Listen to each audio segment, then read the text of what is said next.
Seven Podcast Show. It's the Seven Podcast Show. Treat yourself, enjoy our time.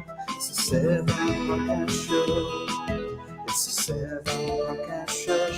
It's the Seven Podcast Show.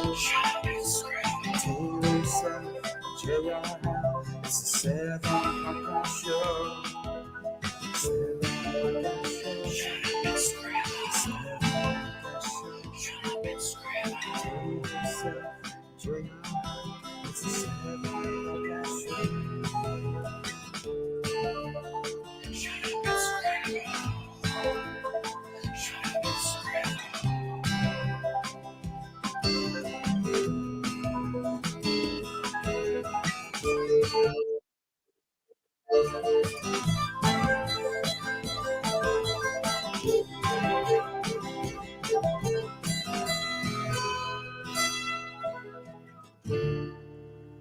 Shut up and scribble. Good morning. Shut up and scribble. Good morning. Good morning. Good to see you guys. Shut up and scribble. Late again. I need to make a commitment not to be late anymore. Tank Reeves, hello. Good to see you. Yesterday, I watched this movie at midnight. I'll put the link in the chat. I do not if you're not ready for just a big, huge, massive dose of red pill, do not watch this. Do not watch this. If you live in the UK or Germany or Canada, any of the European Union countries, you should. It probably doesn't matter. You should probably watch this and just jump in. If you live in the United States, I don't know. In collusion with the world's most powerful people, the heads of our governments have enacted a 10-year transition to a universal political system called stakeholder capitalism. This is, I don't know how many parts this series is going to be, but it's a deep dive into the World Economic Forum. We've heard about this scary character quite a bit in the last 5 years. It's amazing how many people don't know who he is, this Klaus Schwab guy. Boy, it is it's here, people. It is here, and it is it's fully operating, and it is man, don't be it kind of puts all of the Epstein, Diddy, Israel, Ukraine, like all that shit all of a sudden doesn't. I mean, this is some real big picture stuff. There's nothing fancy about it. There's no Illuminati shit about it. There's nothing mystical about it. There's nothing satanic or spiritual warfare. It's just going into the hard facts of how the richest people in the world are, the nefarious way to say it would be colluding, but they're getting together and trying to figure out ways to maintain their wealth. And it is it's not good. It's not good. I read this letter last night that the CEO of RAD wrote, and let me see if I can pull it up for you guys. And I've been kind of just processing it ever since I read it. It says, this is from the CEO of RAD. Trump will win the White House. The grand old party, that's the Republicans, has control of the Senate. I just want to stop there for a second. I don't even know if these are Republicans. I don't even know if the vast majority, I sure as fuck don't think Trump's a Republican. And if you watch the Joe Rogan podcast, he all but says, hey, the only reason why I ran as a Republican is because the system was rigged. And we know that's what happened to Kennedy and Tulsi. And Bernie Sanders. Bernie obviously stayed with the party, but the other two saw how rigged that the system was. And so they pulled out. But Trump knew that the only way to get in was through the Republican Party. But the CEO of RAD says, this is gutting, yes, but freeing too. We get to make every day over the next 4 years hell for the fascists. And prior to reading this message, yesterday I had spent probably 2 hours watching videos on what fascists are and the difference between fascism and Nazism and totalitarianism. But there are some basic things that they do and just who they are that are kind of the bedrock of how they operate and how they take control. They divide by class and race. They control the media. But the real big one that they did in Cuba, China, Venezuela, Nazi Germany, before they killed the Armenians, is they take your guns away. They take your fucking guns away. Remember that one too. Anytime someone calls Trump a fascist, no fascist regime, no totalitarian regime, they do not let you keep your guns. That is, before they slaughtered the Jews, they took their guns. Before they slaughtered the Armenians, they took their guns. And a quick note about this movie, and I'm going to try to get the creator of the movie on. The website is yellow.forum. He's a very sober man, very articulate.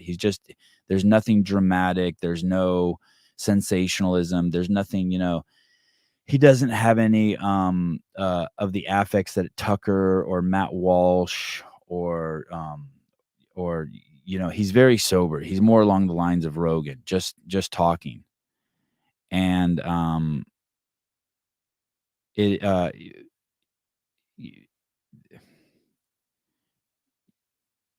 you got to see it. Okay, sorry, I lost my thought. So he goes on to say, we get to make every day over the next 4 years hell for the fascists, misogynists, bigots, and liars. This is not a time to shrink nor the time to despair. And then he goes on and talks about now's the time to make art, fuck shit up, and build power.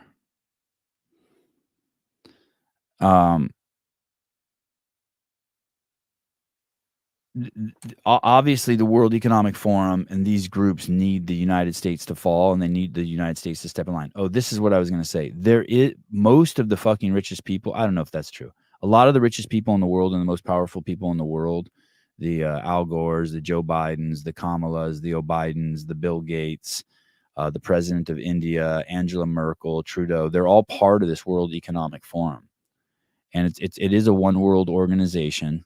And clearly, the European Union is organizing something called the European Union was just a first step, getting all of those guys under one bit of control, take their guns away, censor their media. Who is not part of the World Economic Forum and refuses to go there is Elon Musk. He absolutely refuses to be a part of it.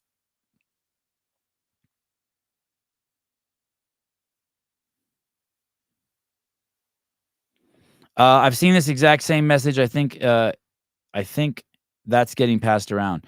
The video. What's crazy is the video only has 420 views. It's remarkable. I mean, it's only been out for 2 days. He has a great website with all sorts of information on it. It's funny. This one, look at this one, has already been tagged by YouTube. Look at the censorship is already here. United Nations is completely compromised. It is the head of the World Health Organization and the United Nations. They're all World Economic Forum members. They're all one world order people.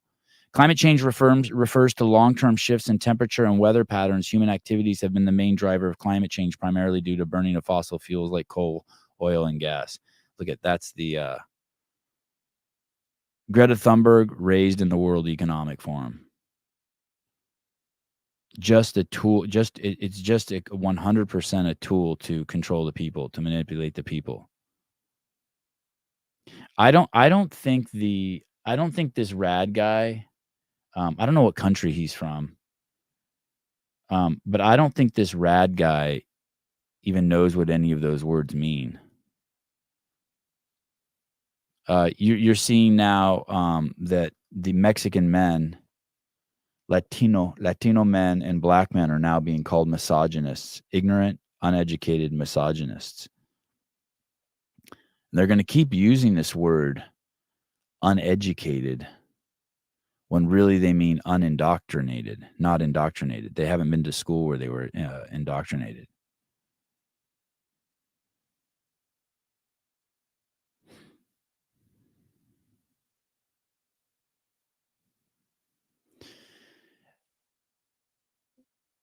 When I've been talking to a lot of people who are completely freaking out about Trump, and I realized something about them. The reason why they haven't seen what so many of us have seen is none of them have actually bumped up against the regime yet. So, I've lost 4 Instagram accounts. I've had hundreds of posts pulled down. I had people report my 3 Plane Brothers kids account. And they tried to pull that down. I had my YouTube station suspended. The guy, Matt Schellenberg, that I showed you the other day, he reported on the Twitter files and exposed the FBI for their corruption. And then the IRS was sent to his house. They came to his house within 2 days. And Anna Kasparian had a guy rub her dick between her butt cheeks while she was picking up dog poop. Kennedy and Tulsi were attacked when they pushed back against the system. It's Elon Musk last week was told by California he can't shoot satellites out of Vandenberg. I realized any of us who didn't want to take the injection, right, and we weren't allowed into restaurants, all the people who still use these words like fascist, misogynist, they actually haven't experienced the misogyny, the misandry, the fascism, the bigotry, the censorship yet. They will. Everyone eventually does.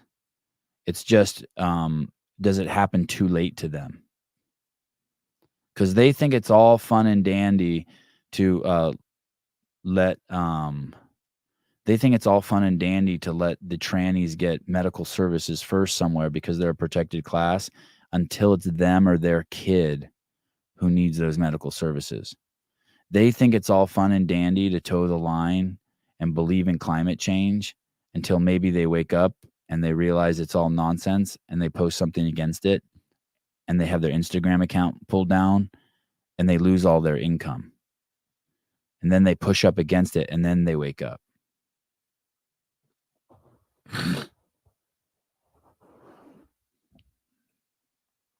Tank Reeves, good morning.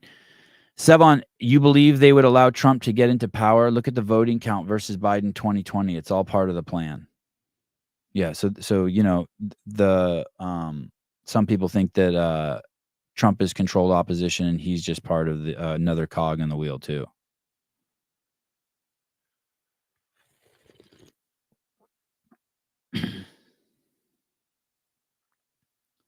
These items that they have people spun up on, like the abortion,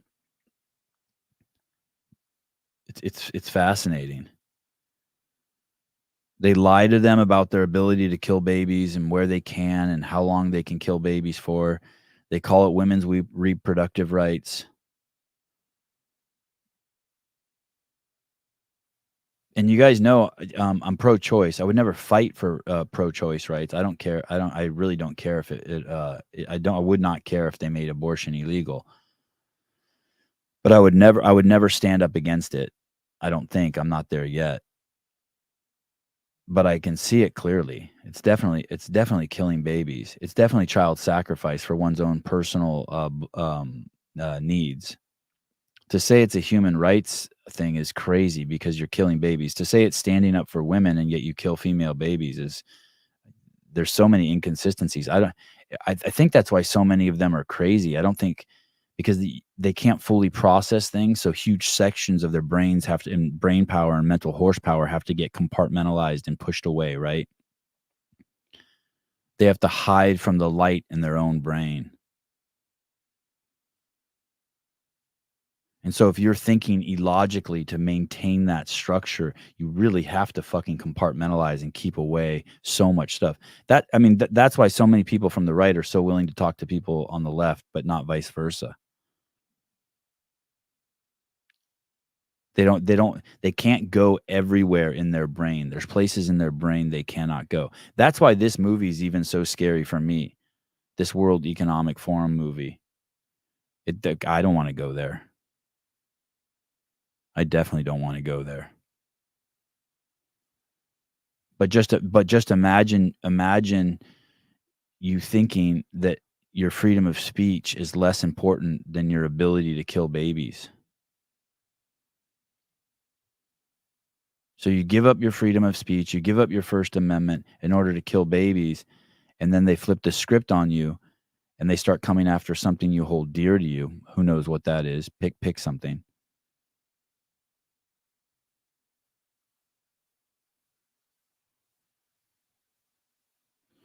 I went over to his website, the RAD Shoes website. It looks like Taylor self-made it. Let me see if I can pull it up.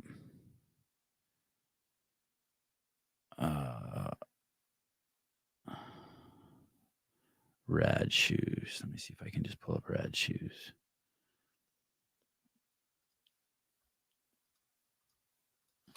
Go over to RAD Shoes. Looks like Taylor made this. Looks like the Sentinel training website. Maybe they have the same guy. Then you go to About, and it's it's all the word salad stuff that the entire left talks. We exist to rally against deconstruction of the mind, body, and planet. Our medium performance footwear and apparel. None of that even makes sense to me. They have a footwear and apparel design philosophy that's driven by performance products that is culturally inspired and consciously produced.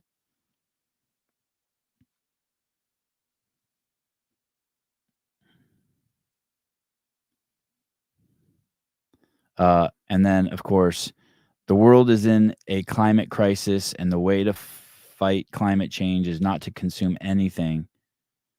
And then the next sentence, he just argues his own limitations. He can't even live by his own rules. Unfortunately, this is unrealistic and unachievable in modern society and capitalist economics. It actually isn't. If you wanted to, if you really believe that, you would find a way. I hardly wear shoes. I hardly ever wear shoes. It's very easy.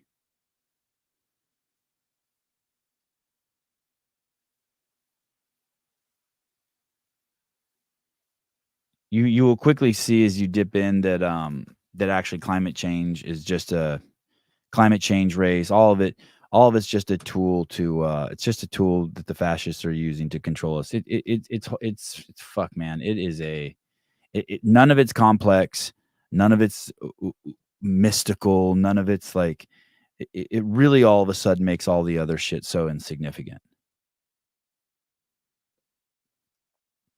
The last video I saw this morning, the reason why I was late was this, and I thought, wow, this is apropos. Let's hear from this guy a little bit. This guy's a business owner. I think he runs Black Guns Matter. This is what we all should not do after an election. They said right here, if you voted for Trump, I mean this in the most disrespectful way possible. I do not want anything to do with you. Not only did you vote against basic human rights and equality, you decided racism, homophobia, Islamophobia, transphobia, and misogynistic behavior wasn't a deal breaker. Now, so that's their fence, right? That's their wall.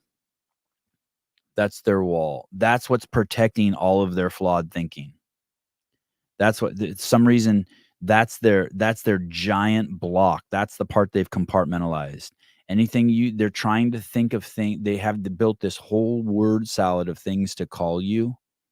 And it doesn't matter if they're true or not, but it makes them feel good. in order to keep you away from breaking down their house of cards, that you're a misogynist, a racist, a homophobe, an Islamophobe, an arachnophobe.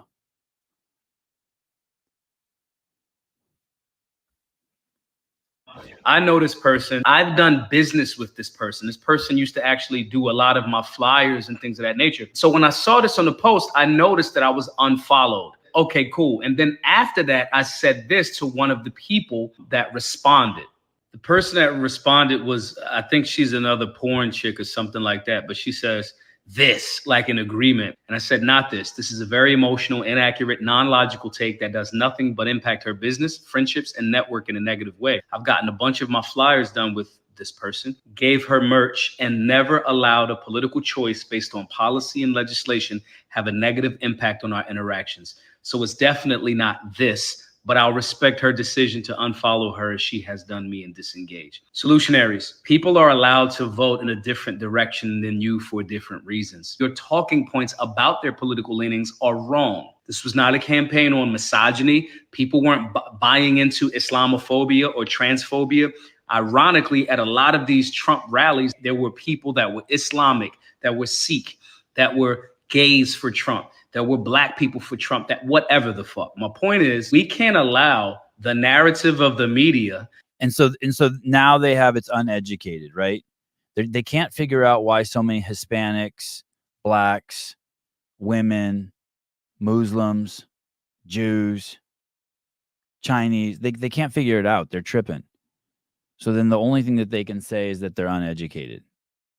To then creep into our mind, we don't actually do any due diligence, and then we diss our own network of people. Now, here's what I said to her after this. She says, I'll never support white supremacy.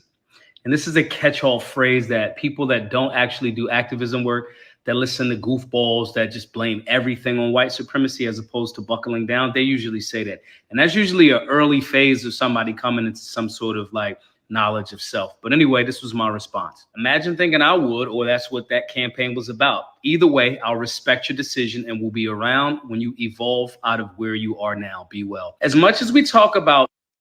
Imagine if Kamala won. No one on the right would be playing the victim. Unity in the community and the need for things and open-minded and objectiveness, especially as a business owner, because again, this person, she does great flyers. I've given her business for years, but for this person to randomly, because of the election, say this, and I was already unfollowed, someone that has been to my location, that I have given them free merchandise, instead of damaging that relationship, I decide to say, it's cool. They are allowed to vote for whoever they choose to vote for, and we'll work in wherever we want to work and can get some overlap. But that's not what a lot of these people are doing. They're taking an emotional reaction that's been fed to them by the media, the most effective devil in America, and destroying relationships and networks with people that are in their communities locally, where no federal government or no... So I'm thinking here, am I not following this guy's protocol? Am I destroying my relationships and my networks and with people in the community by pointing out what this rad guy is doing?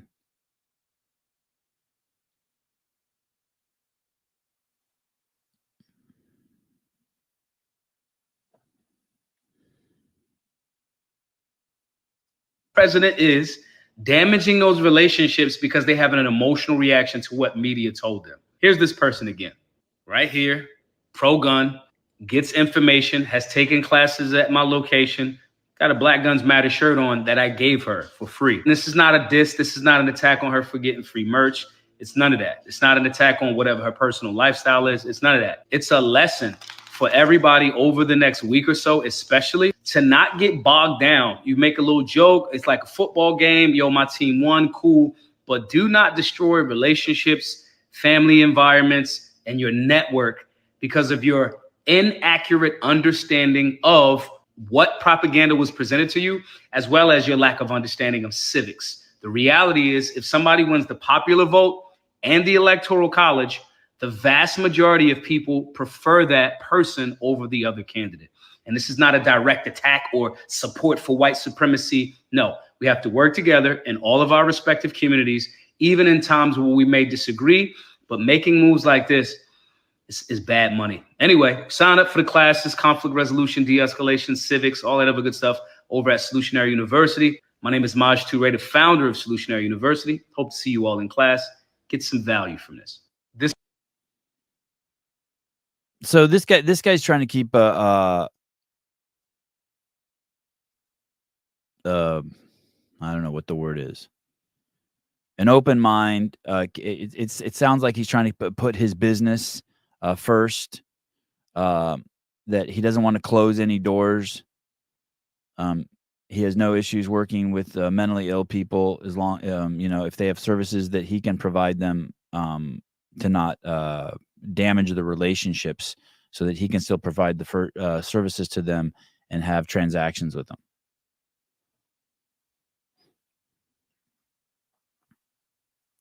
I saw this yesterday also. This is interesting. This is the guy who founded the Proud Boys. I didn't know this, but I guess he's the founder of Vice magazine also, and he's on a podcast with these two black guys.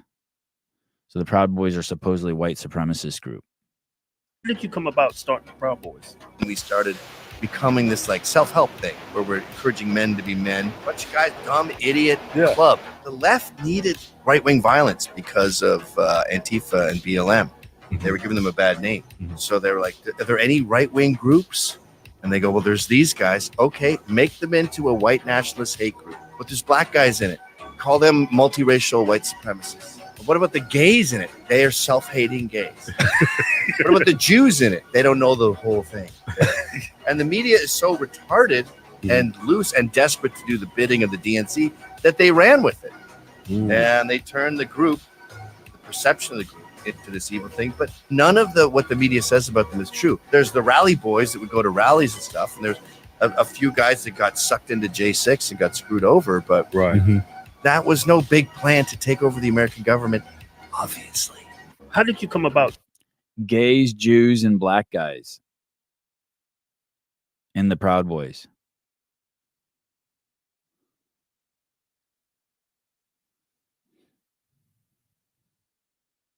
Gays, Jews, and black guys in the Proud Boys. But of course they're all self-hating.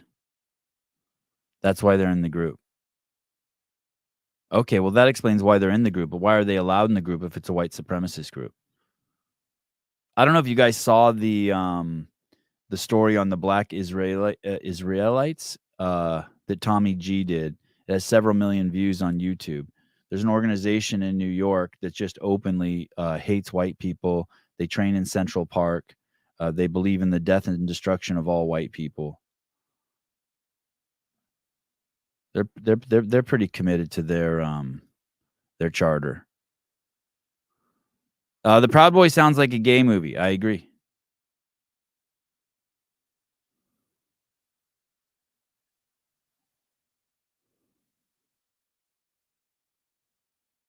I agree. I couldn't agree more.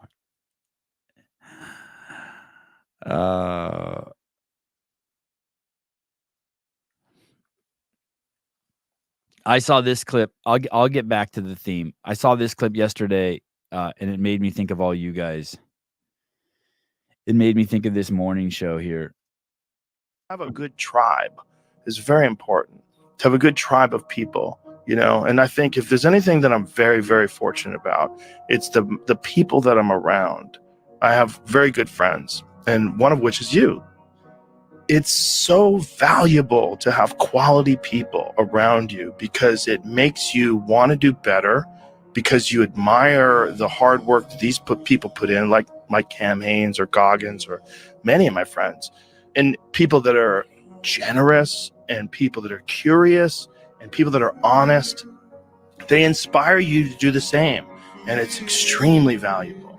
It's one of the most valuable things is to surround yourself with positive, healthy, friendly, generous people. To have a good tribe. I've been moving some people around in my life lately. I've been moving some pieces around on the chessboard. I have certain people who are just always negative, and they can't have a conversation without dragging. They can't have. We can't talk about anything without them dragging me into the conversation. It's always they're constantly, anything I say, they try to look for my shortcomings. You know those people, this isn't fair because I love John Young, but the perfect example was, I was like, man, those back squats are way too light for Rogue, and he's like, I bet you couldn't do it. That kind of shit. There's people that's just an example that popped in my head. But anything you're talking about, they automatically drag you into it. Instead of saying staying out, instead of there being no self in the conversation, and someone saying, actually, if you notice, those are the heaviest back squats except for one in any competition, except for the one that happened in 2015. I've been slowly moving those people who constantly do that to me to the back of the line. They don't want to bring two brains together and have them work towards a solution. They always want it to be ego conflict. I've been moving those people kind of to the back of the line. John Young's not that type of guy. He's just breaking balls. Yeah. I'm sorry that I used him as an example, but it was just the first one that popped in my head.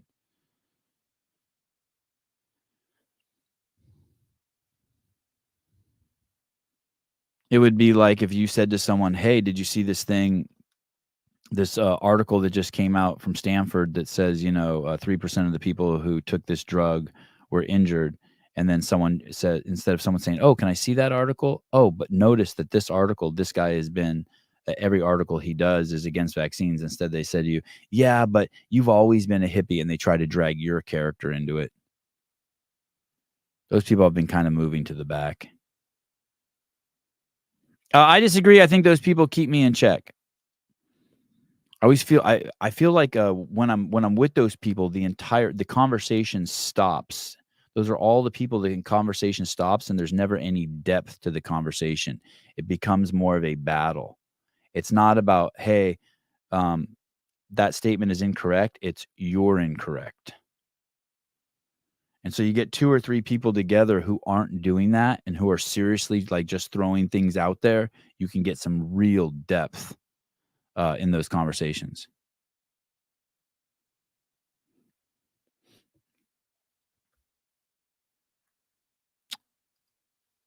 So keep people around you. Keep the good people around you.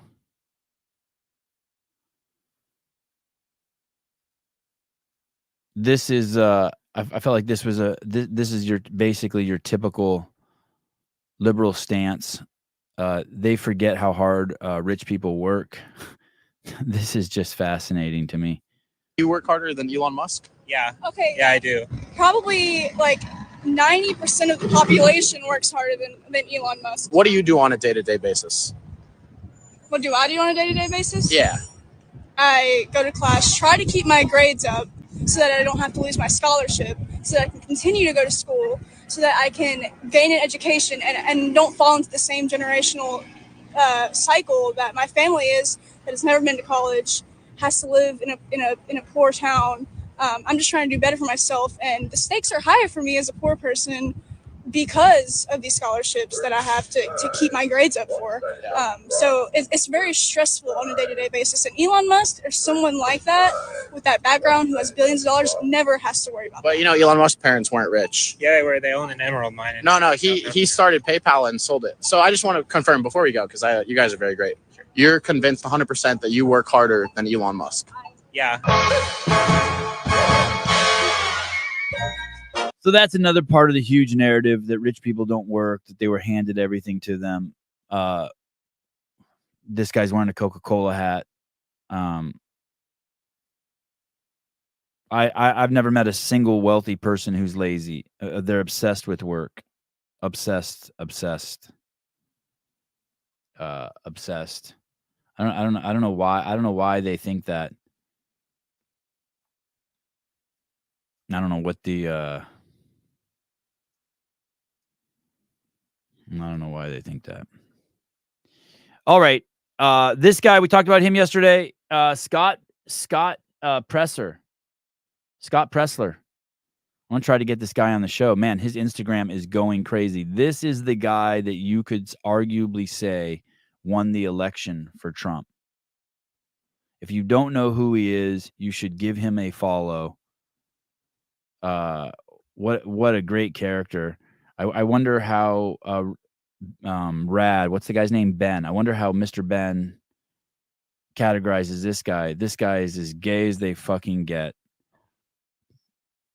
Loves Trump. And this guy, it wouldn't be a stretch to say that the reason why Trump won is because of this guy single-handedly. Data guy, and so 2020 was decided by 80,000 votes. And so I'm always looking, okay, there are 930,000 hunters, 30% are not registered. That's 300,000 votes. That is the decisive, that would win the election. There are 90,000 Amish in Pennsylvania. If we registered them, that wins the vote. There are 80,000 truckers, another group that leans conservative. That wins the election. And Democrat Governor Shapiro, he's waging a war on religious freedom, on school choice, on raw milk, on dairy, on farmers.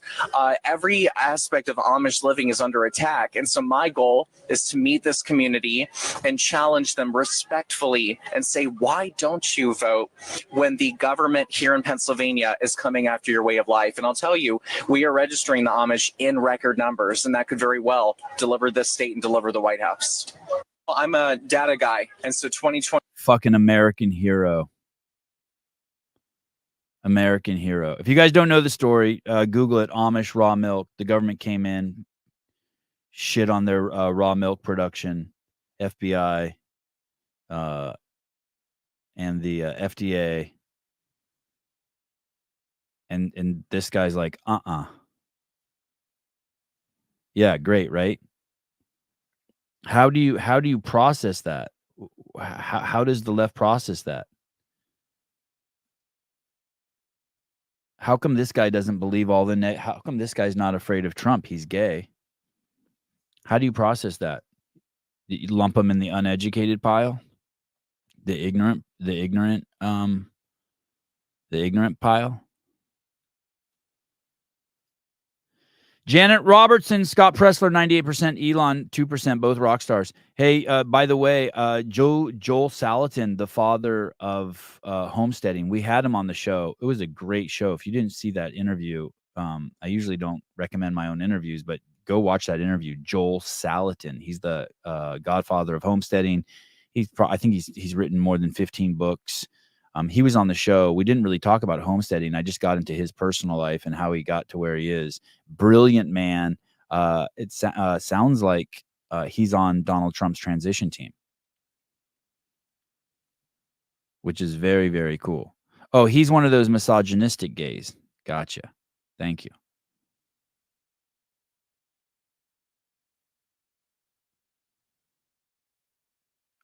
Lilu, a Weird Al Yankovic reference. My favorite Amish song, Amish Paradise. If you don't know about the Amish, go ahead and read about them. They have the healthiest kids in the United States. They don't have autism. They don't have autoimmune disease. Something's going on there, man. Something's going on there.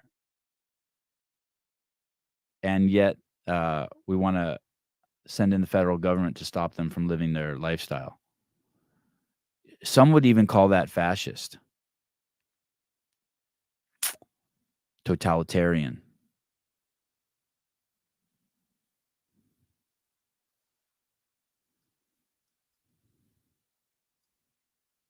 I think it would be hard.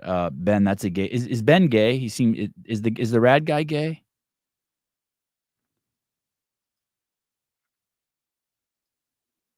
Is the rad guy gay?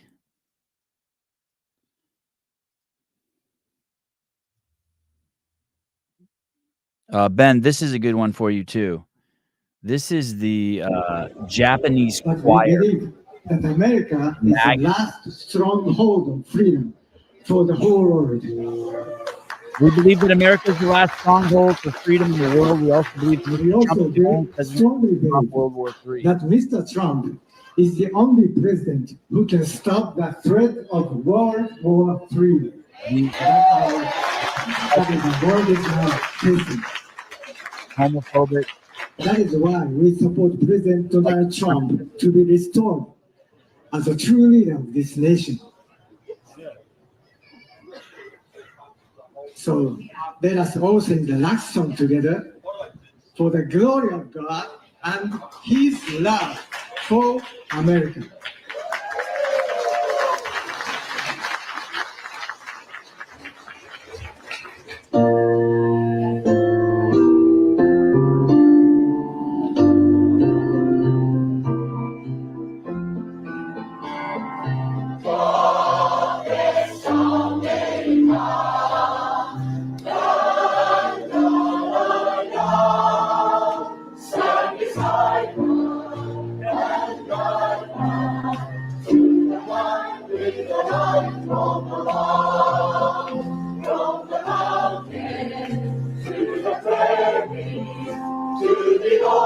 Here. I love it how the narrative is that if you're gay and voted for Trump, you're self-hating. Absolutely insane. Lilu, crazy how foreigners appreciate America more than those that are born here. Yeah, isn't that great? Japanese choir singing God Bless America. The number one thing fascists have to do is eliminate all the men with giant cocks. No, sorry. Take guns away. That's the first thing. That's the first thing they do is take guns away. That they have to do that. Cuba, Venezuela, China, Turkey, Germany. Before the slaughtering begins, the guns have to be taken away.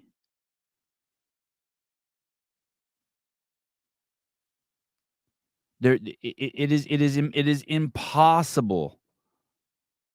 It is impossible to characterize the right as fascists in any form or matter if you just looked at policy, if you actually believed in the definition of the word. If we want to take the definition of the word and look at it. You can't have Japanese people and black people and Jewish people and Muslims supporting a guy who's fascist. It doesn't work that way. What's the separation? What's the separation? What's the separation? These are people coming together. The whole premise of fascism is to separate based on class or race or ethnicity. So what are they doing to separate these people? They've done it to the left using climate change and this term equity.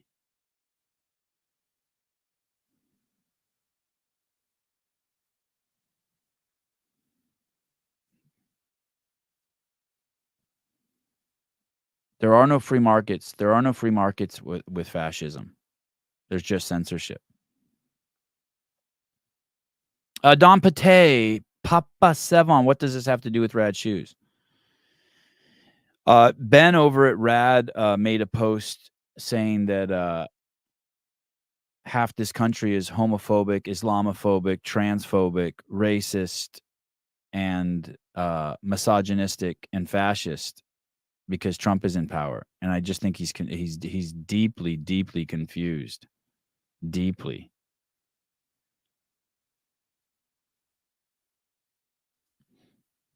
Someone asked me yesterday, are you sure that Danielle didn't vote for Kamala? I'm sure. There's no fucking way. Well, I'm going to text her now. There's no fucking way she voted for Kamala. I'll ask her. I'll text her. Maybe she'll respond. Should I FaceTime her? Danielle. Did you vote for Kamala?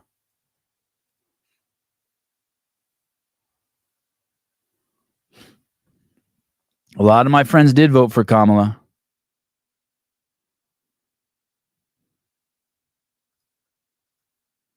A lot of them did. Ben, if you made it this far in the video, this is the part for you. This is the part directly for you, Mr. CEO of RAD Shoes. This is the part for you. Everybody, Dr. Baker here. Would you please tag a Democrat or someone that voted for Harris? Listen, hey, congratulations. We're same team, right? Congratulations, Democrats. You can still give money to Ukraine. It just has to come out of your checkbook. You can still get shots and wear a mask by yourself in your car. We're just not going to make it mandatory for the military. You can still tell your kids they're a furry little kitty cat. We're just not going to put litter boxes in the school bathrooms. You can still have a sex change and pretend you're something you're not. We're just not going to pay for it. And you can keep spreading monkeypox by putting your penis where it doesn't belong, but we're not going to call it a national disaster for normal people. So anyways, keep living life. And we love you. We're good. Same team. And by the way, you're welcome for $2 gas. You're welcome. Your kids aren't going to die in World War III. You're welcome. You don't have to build a nuclear bunker anytime soon. And you're welcome that illegal immigrants are going to stop draining all of our resources and killing people in our country when they shouldn't be here in the first place. Oh yeah, by the way, you're welcome that you may have less audits, pay less taxes, and ultimately not have to pay money. Do you live in a house because it went up in value even though you didn't sell it? If you don't know what capital gains taxes are and you're a liberal, you might want to read into it before you think that's just something we saw on Facebook. Anyway, nothing but love, but also, dear liberals and Democrats, remember that burning down cities doesn't change the results. So please don't act like children. I'll see you around. I'll see you around. Nothing changes for you guys. You guys have to know that. Ben, you have to know that. Nothing changes for you. You can still get abortions. You can still chop the penises off of little boys. Nothing changes for you. You can still get all the injections you want. A matter of fact, even with remember, even with the draining of the swamp and the taking away the CDC and the FDA and the EPA, taking all of those away from Pfizer, the ownership away from Pfizer and from Bayer, don't worry. The free markets and the deregulation is going to give you even more drugs to take. The only thing that's happening is it's not going to be forced on us. Why do you want to force it on us? We don't care. You have to understand that. All it's going to do is open up the free markets. You can still do all of that shit. Anything, all of those things you want to do, you can still protest. You can still do defund the police rallies. You can still do a drag queen hour for little kids. We just don't want it forced on us. Do you understand that? Nothing is being taken away from you. It's the people on the right who are constantly having shit taken away from them. Their right to inject what they want in their body. Their right to practice their religious freedoms. Their rights to send their kids to school. Their rights to have access to their kids' medical records. Their right to drink unpasteurized milk if they want. Nothing is being taken away from you. Don't stop making that up. I know that's what the fucking manic TikTok and Instagram posts are saying. Don't listen to those people. Nothing is being taken from you. You're going to be able to do all of that. The only thing that's happening is that the people who've been under these rules forcing us to live your lifestyle are freed from it. That's all that's happening. That's the big picture. That's it.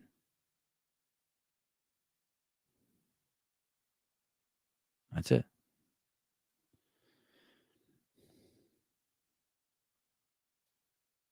Now, there might be some pieces that you don't like the personal accountability and personal responsibility pieces. I get that.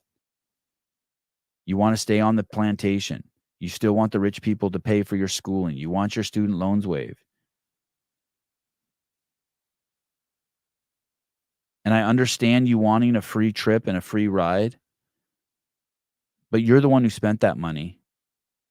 You can't, even if you want all of that, even though if you want all of that free stuff, you want the injections to be free. You want it to be free to come across the border. The fact is that it actually isn't free. It's a misnomer, and someone has to pay for it. And it's just the only thing we're asking for is personal responsibility and accountability.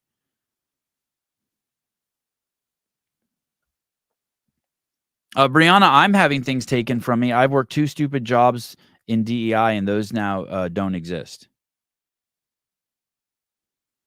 I understand. Yeah, the jobs that enforce the regulations that you want, Ben, like no white people not being hired at Fortune 500 companies, those are going to go away. We're actually going to go back to equality over equity. And so all of those, the Gestapo will lose their jobs. That's true. I saw an article today CNN posted, with Trump being elected, the 66 richest people in the world just got richer. Hey, listen, all of us that have 401ks and investments in homes, all of us got richer. But you know what's crazy is that the largest transfer of wealth ever happened during COVID, during the World Economic Forum scam of COVID, World Health Organization scam of COVID, United Nations scam of COVID. That's when the poor people lost their money.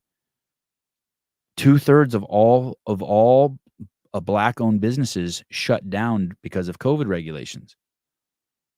I get it, Ben. I get it. You're pissed because black businesses aren't being shut down, because you as a shoe cobbler can still sell your shoes on the internet. I get it. You're frustrated. And I get it. You think it's okay that 2/3 of all small black businesses in the United States get shut down in order to protect the health of grandmothers. I get it. But this is a big country, and there's plenty of place you can run and hide. You can still, if you want, during the next pandemic, shut your business down and run and hide if you want. Just leave the people alone who don't want to. Is Ben fat? I think he's a little chubby, right? Maybe he's a little scared of COVID.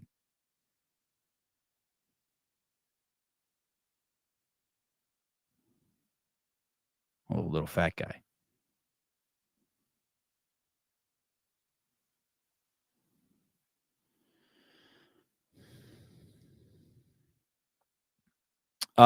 Little devil's advocate here, Mike DeVito. Devil's advocate, just one thing. The same could be said for Republicans. We can still not get abortions, but we just don't have.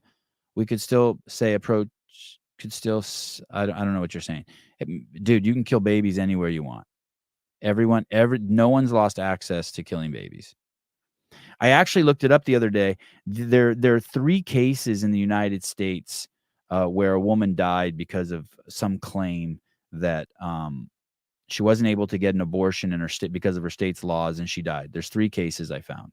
One of them is just a lie.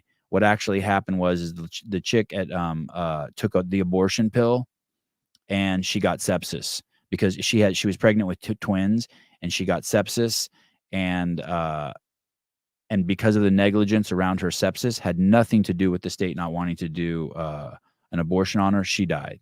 So that one's a lie. So there's 2. So then I looked up how many women died in 2000. I can't remember, 22 or 23. How many women died from having abortions, botched abortions? The number is 6. It's 300% more women have died from getting abortions than not having the right to abortion. And bam, we're back to Black Lives Matter. Thousands of more young black men died after the defund the police and the Black Lives Matter movement. Your cure just got more people fucking killed.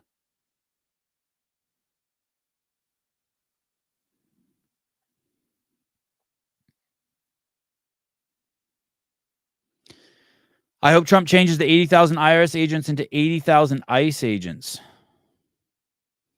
We're going to need them. Ben sounds like he brings oil to a Diddy party.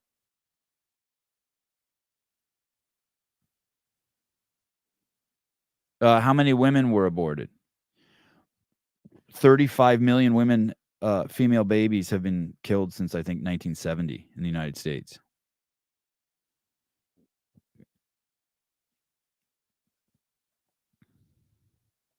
Nothing's going to be taken from you, dude. You get to do everything you want to do.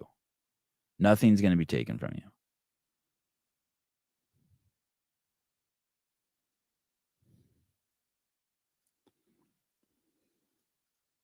This is This is your prototypical Republican right here. If you want to put us in a box, this is us right here.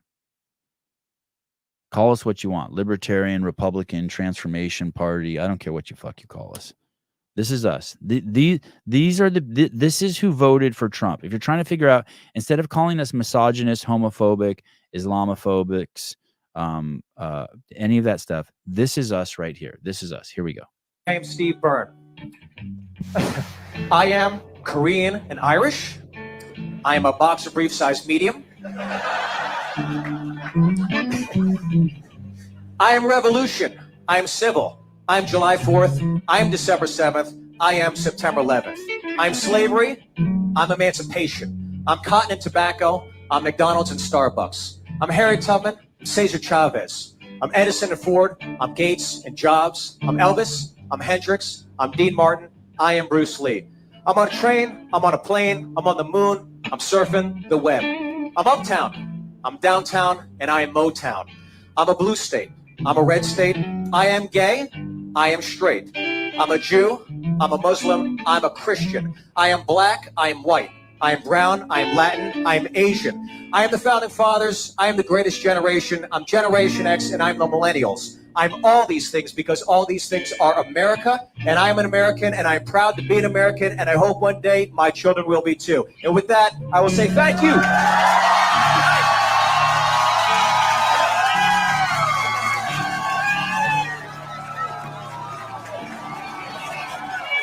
I am Steve Byrne. Steve Byrne, people. Man, he's a great comic. There you go, Ben. That's use that, Ben. That's what we are.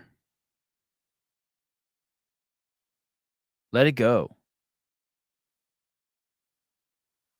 Let it go. And I also I found one of your people, Ben, and hopefully this will resonate strong with you. This guy probably even wears RAD shoes. But this is what it looks like when one of your fellow gay guys, Ben, doesn't play the victim. This is what it looks like. Frankly, I wouldn't be surprised if me and Trump won just the normal gay guy vote. Oh, because, sure. again, they just wanted to be left the hell alone. And now you have all this crazy stuff on top of it. Well, I definitely wouldn't call myself normal, but that is correct.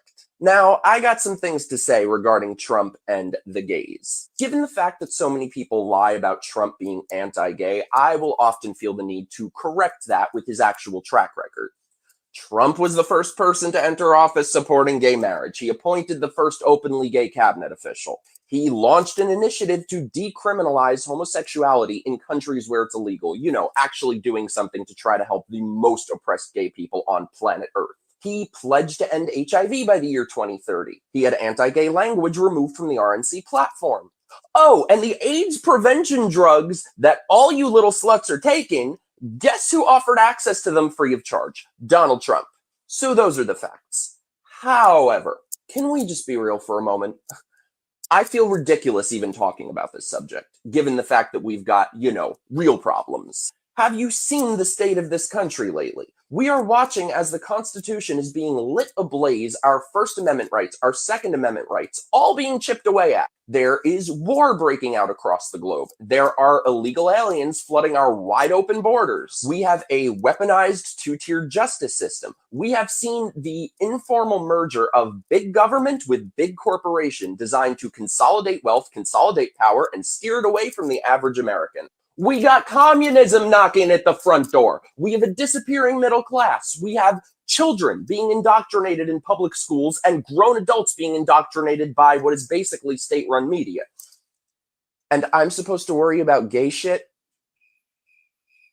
So I'm sorry to tell you gays, but it ain't all about you. Start thinking with the head on top of your shoulders and stop thinking with the head between your legs. The idea that gay shit is what anyone should be basing their vote on is insane. Look at the state of America. And I'm supposed to sit here and go, oh, but what about the gays? I don't give a shit. We got real problems. Grow up, you stupid sluts. Frankly, Thank you. I had a dream that Sevon and I wrestled giant snakes in our underwear and then went swimming. What does that mean? Were we on the same team? Listen. 90% of you might be stronger than me and more fit than me. I hope we were on the same team, but don't underestimate. I am a fucking athlete. I'm agile. I can shuck and jive. I can throw a football. I can throw a frisbee.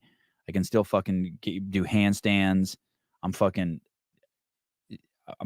crazy coordinated. I can throw punches. I can fucking bob. I can fucking, you better hope we were on the same side. I don't care if you're 6 times as strong as me. I'll get behind you and choke your ass out. I got mad skills. Crazy athletic, crazy coordinated. You can wake me up at 3 a.m. I can just juggle like it's like no one's business. I can do that move. I can do that thing where I can stand like this and grab my toe, put my leg out. Fucking flexible. I got crazy skills. Christian Kettler. Yeah, I'm only good for one fight. A bicep tendonitis for a week. Yeah. But I mean, don't get it twisted. Fucking, it can throw an axe at you from 40 feet away. Crazy skills. I could run backwards as fast as I can run forward. Vindicate, VNDK8.com. You can juggle these balls in your mouth. Listen, the backpacks are live. Rumor has it. Vindicate.com. Supposedly the backpacks are here. I don't see them. Supposedly they're here. I heard someone say the backpacks are sick. Oh, tomorrow. Travis says, thank you, Sevon, for reminding everyone about the backpacks, but they don't come out until tomorrow. Okay. Vindicate backpacks tomorrow.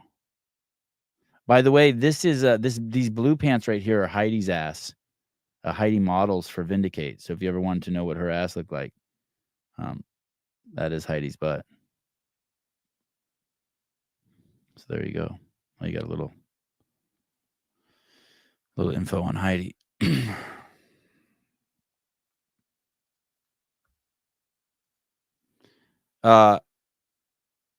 There's no rad rant. I just feel sorry for Ben a little bit. The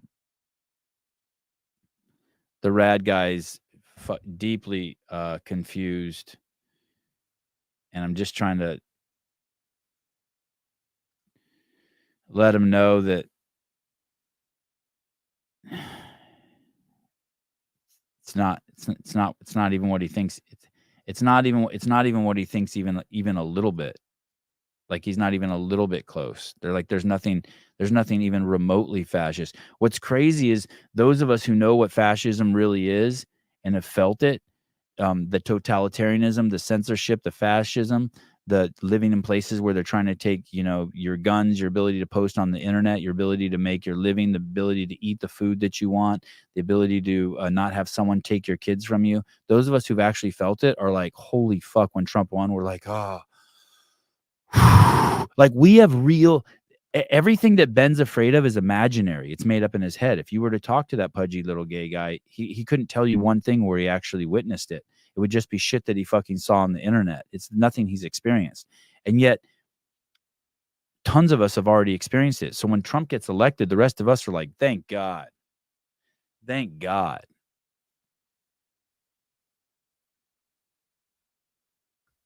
He's a one Zach Davis. I have 2 pairs of rad, super comfy, fun to work out in, conflict now. He's a one world order guy.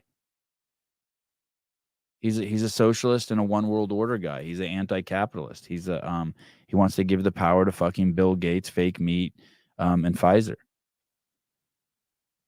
It's just, I mean, I'm not. It's just the facts, based on his post. A tweet like this just gives me questions. Ryan Sheed here says, my name is Ryan. I am 42-year-old husband, father, and veteran. I voted for Kamala Harris and Tim Walz to protect my daughter's right to choose. How about you?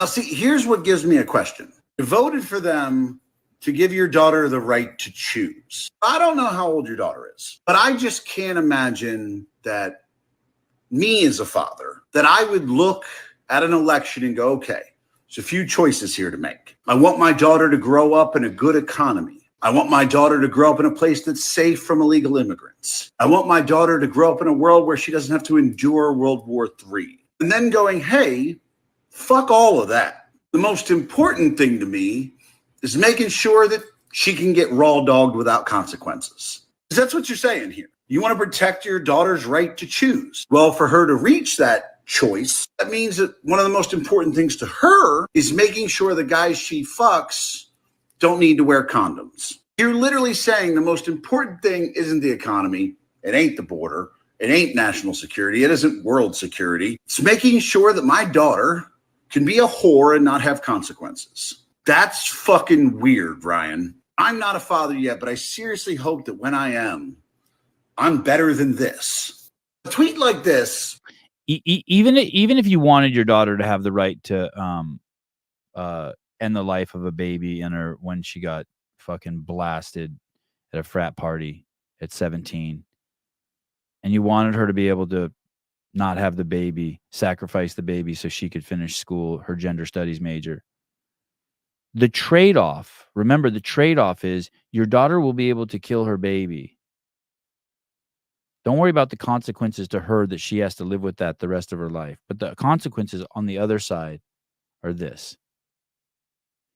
She will live in a place where she can't choose what to eat. She can't choose what to say. And she can't choose what to sell.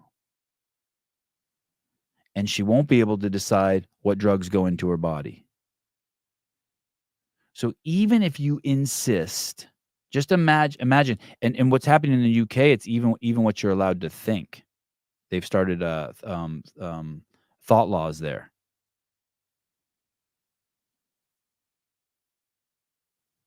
Just think about that. You want to maintain the right to sacrifice a baby, but you'll give up the choice of food, what to eat, what to sell, what to say, what to think, what drugs to put in your body.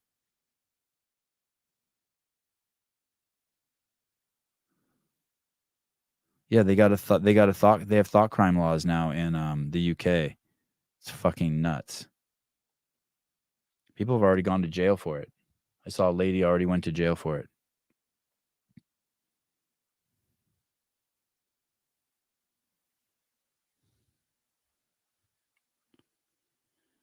It's funny. These people. You know, someone said. Someone in the comments posted down below. Infowars. I haven't heard anyone call me a full nut job in the comments yet. But you think it's all crazy until you just like scratch the surface a little bit, and then you see it. Like the one yesterday, I had two dads on the phone or in text message with me, and I was showing them the law that they can at 12 years old in California, your kid's medical records are cut off from you. A portion of your kid's medical records are cut off from you. So if you go to a school counselor and you're 12 years old, the child, it's automatic, by the way. It's not, the child doesn't even have to say something. The child doesn't say, the child doesn't even have to say, I don't want my parents to know this. It's automatic. When a kid turns 12 years old, a portion of their medical records in California is now kept from the parents. And the state can provide outpatient medical services to your child without telling the parents, which means prescription drugs.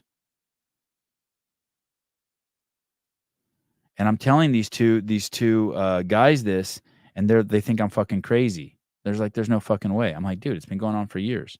What in the country, and now it's here in California. And I pull up the fucking bill and I read it to them, and they start fucking freaking out.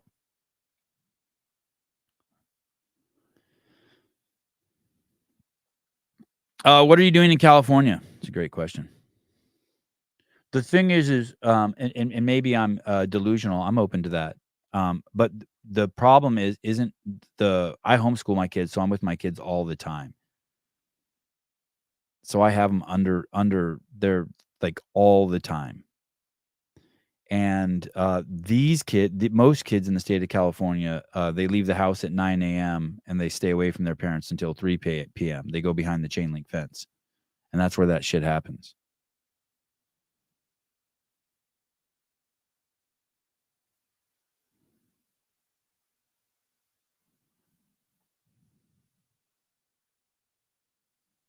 And so for me, Ben, I understand that the major premise for the left is that they want to be able to kill babies under the guise of it being protecting women's rights. And I believe that. I buy that. I buy that you shouldn't put laws on people's bodies. And I'm free and I can think and say whatever I want because it's consistent with my thought of like, hey, you shouldn't also be able to force vaccines on people, which I'm guessing you probably think it's okay to do that. So your brain has to be partitioned and you have to justify it, probably lowers your IQ, makes it so you're hyper defensive and draw weird conclusions and build up irrational thoughts because you're always defending this illogical little kingdom in your head. But for me, because I can go anywhere in my head, I can start to think logically and I can think, okay, even if I think it's okay that women kill babies in their stomach in the name of it being their own body, okay, I get it.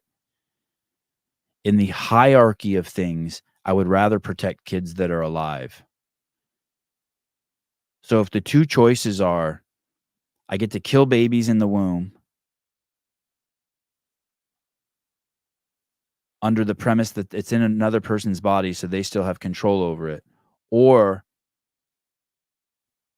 give that up, which you don't have to give up. I'm just saying, in your delusional world, you think you do have to give that up. And I would rather protect my kids that are alive already. If I had to choose one or another, I would say, okay, if you get pregnant, you have to have the baby. And then I would want to protect the kids so people didn't like give drugs to my kids behind my back and it be legal. And the government do it. Now, what happens? So here's what's even crazier. Let's say you find out your kids are taking those drugs and you tell your kids to stop taking those drugs. So the kid's 12 years old, the school gives them drugs, and then you find out, even though you don't have access to their medical records, let's say you see them taking the drugs in the kitchen, the hormone blockers, and then you tell your kid, don't take those. Do you know what happens next? Your kid goes to school and tells their counselor that, and then the state, Ben, then sends someone, Mr. Rad Shoes, sends someone to your house and takes your kid from you. And you're charged with abuse. Yeah, Child Protective Services. Yeah. Just think about that, dude. But here's what's even crazier, Ben. You're making up the fact that you even have to make a choice. That's all made up. That's all made up. You can still kill the kids. It's fine. You can still do it, dude. A matter of fact, when they get rid of regulation, when they tear down the FDA and the CDC, there's even going to be more ways to kill kids. The markets are going to open up. Capitalism is going to take over. There's going to become even more ways to kill babies. Do you understand that? There's going to be more medicine.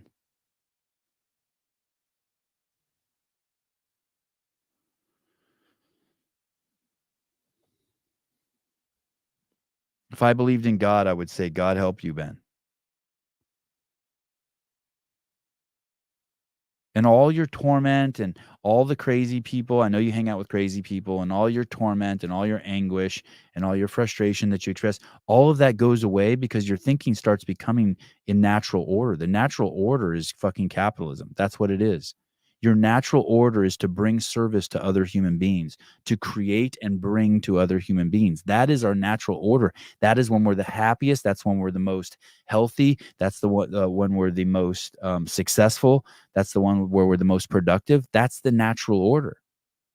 No, of course he doesn't fucking have kids. I bet you he doesn't have kids. I think he's a chubby little fat gay guy. I think.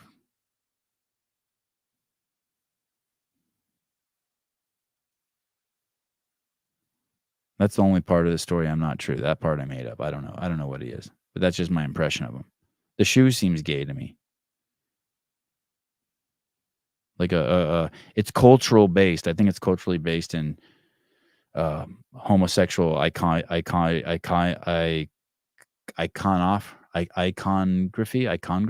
I don't know what the word is.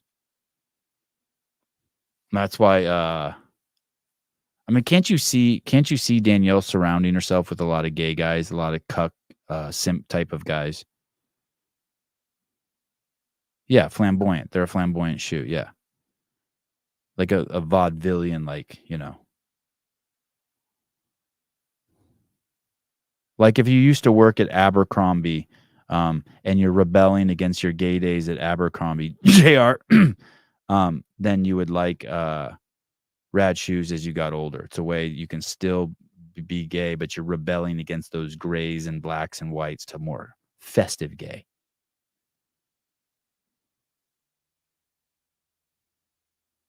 You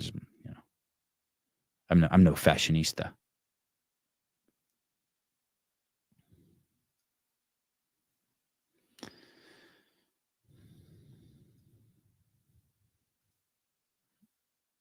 We had Bill Esley, I don't know what the fuck this guy's name is. We had this guy on the show. I was prepared to interview him for 3 hours. The fucking ding dong only came on for fucking 20 minutes. I was pissed. He said he had to catch a flight to DC. Fucking douche canoe. Anyway, here we go. Today is a new day in the state of California. There should be a political earthquake in Sacramento to reconcile what happened today. It was a referendum on the soft on crime policies that Sacramento has been pumping out for the last decade, starting with AB 109, Prop 47, and Prop 57. Today, the people have spoken loudly and clearly. Over 70% of the voters have rejected these failed experiments, which have unleashed nothing but crime, homelessness, and devastation. Those days are over. My focus going forward will be on the implementation and the successful operation of our local and county law enforcement operations. They need the resources to solve the problems that Sacramento has placed on their shoulders. They need the resources to operate their jails at full capacity. With new convictions for retail theft, serial retail theft, and fentanyl dealers will need more space in prison. So I'm also calling on the governor to pause the closing of any further prisons in the state of California until we have a better idea of how many new occupants will be there soon. Today is... So they passed this law in California. People are excited about it. You know, the Dems and the Republicans voted for it. It doesn't really matter because we have Soros DAs everywhere. They're not going to prosecute these fucking people. They're just not going to prosecute these people. That would fucking wake Ben up if he had a Rad store in Los Angeles. That would probably wake his ass up. When 30 kids from the local high school came in and robbed it, and the paper said, reported it as Rad pays reparations and free giveaway. And he'll be like, what the fuck? They destroyed my store and stole my shit.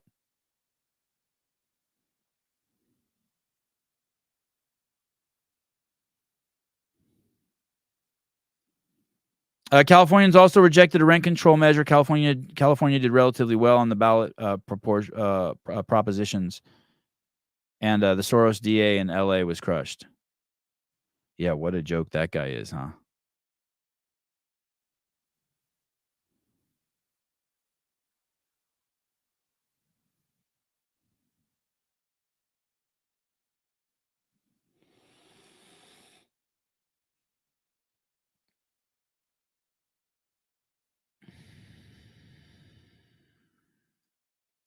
Dear communist Rad Shoes and Ben, Pudgy Ben, your brand of communism has still murdered more around the world than fascism. Us fascists still winning.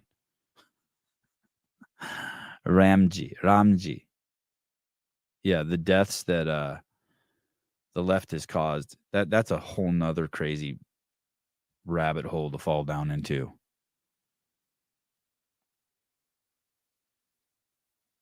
Hey, is Extra Sloppy here? If someone has my phone number and they know Extra Sloppy, will you get them my phone number?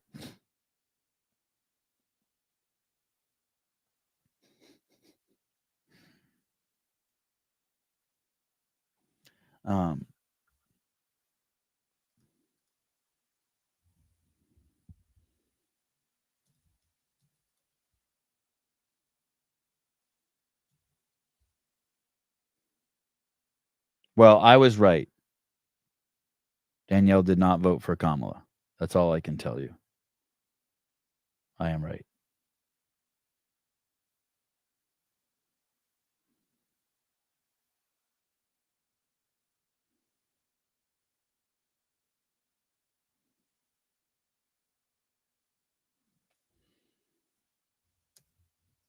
We were debating and people said you voted for Kamala, and I said, no way.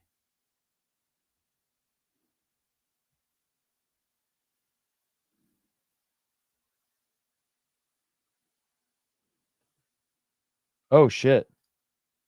Oh, shit. Someone just told me Biden is live. Is he live somewhere? God, that would be fucking so fun to watch with you guys. YouTube, home. Let me see if they... Oh, shit. Here we go.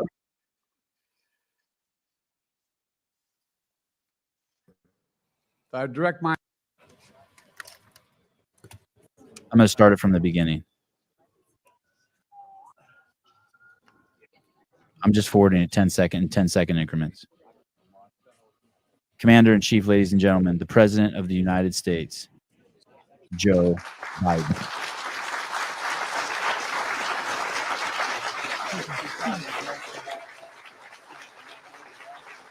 Good morning. Good morning. Good morning. I'm going to play it at 1.25 times. Thank you. Please. Before we catch up. Thank you. This is at 1.25 times. Good to see this cabinet and the staff together here. Thank you. Thank you. Thank you. Thank you. Please. Thank you. Thank you. Thank you. It's good to see you all. Particularly good to see my granddaughter sitting in the front row here. Wow, he sounds sharp at 1.2. For over 200 years, America has carried on the greatest experiment in self-government in the history of the world. And that's not hyperbole. That's a fact. He's a World Economic Forum member. People vote and choose their own leaders, and they do it peacefully. And we're in a democracy. The will of the people always prevails. Yesterday, I spoke with President-elect Trump to congratulate him on his victory. And I assured him that I'd direct my entire administration to work with his team to ensure a peaceful and orderly transition. That's what the American people deserve. Yesterday, I also spoke with Vice President Harris. She's been a partner and a public servant. She ran an inspiring campaign, and everyone got to see something that I learned early on to respect so much, her character. She has a backbone like a ramrod. She has great character, true character. She gave her whole heart and effort, and she and her entire team should be proud of the campaign they ran. You know, the struggle for the soul of America, since our very founding, has always been an ongoing debate and still vital today. I know for some people, it's a time for victory, to state the obvious. For others, it's a time of loss. Campaigns are contests of competing visions. The country chooses one or the other. We accept the choice the country made. I've said many times, you can't love your country only when you win. You can't love your neighbor only when you agree. Something I hope we can do, no matter who you voted for, is see each other not as adversaries, but as fellow Americans. Bring down the temperature. I also hope we can lay to rest the question about the integrity of the American electoral system. It is honest, it is fair, and it is transparent. And it can be trusted, win or lose. I also hope we can restore the respect for all our election workers who busted their necks and took risks at the outset.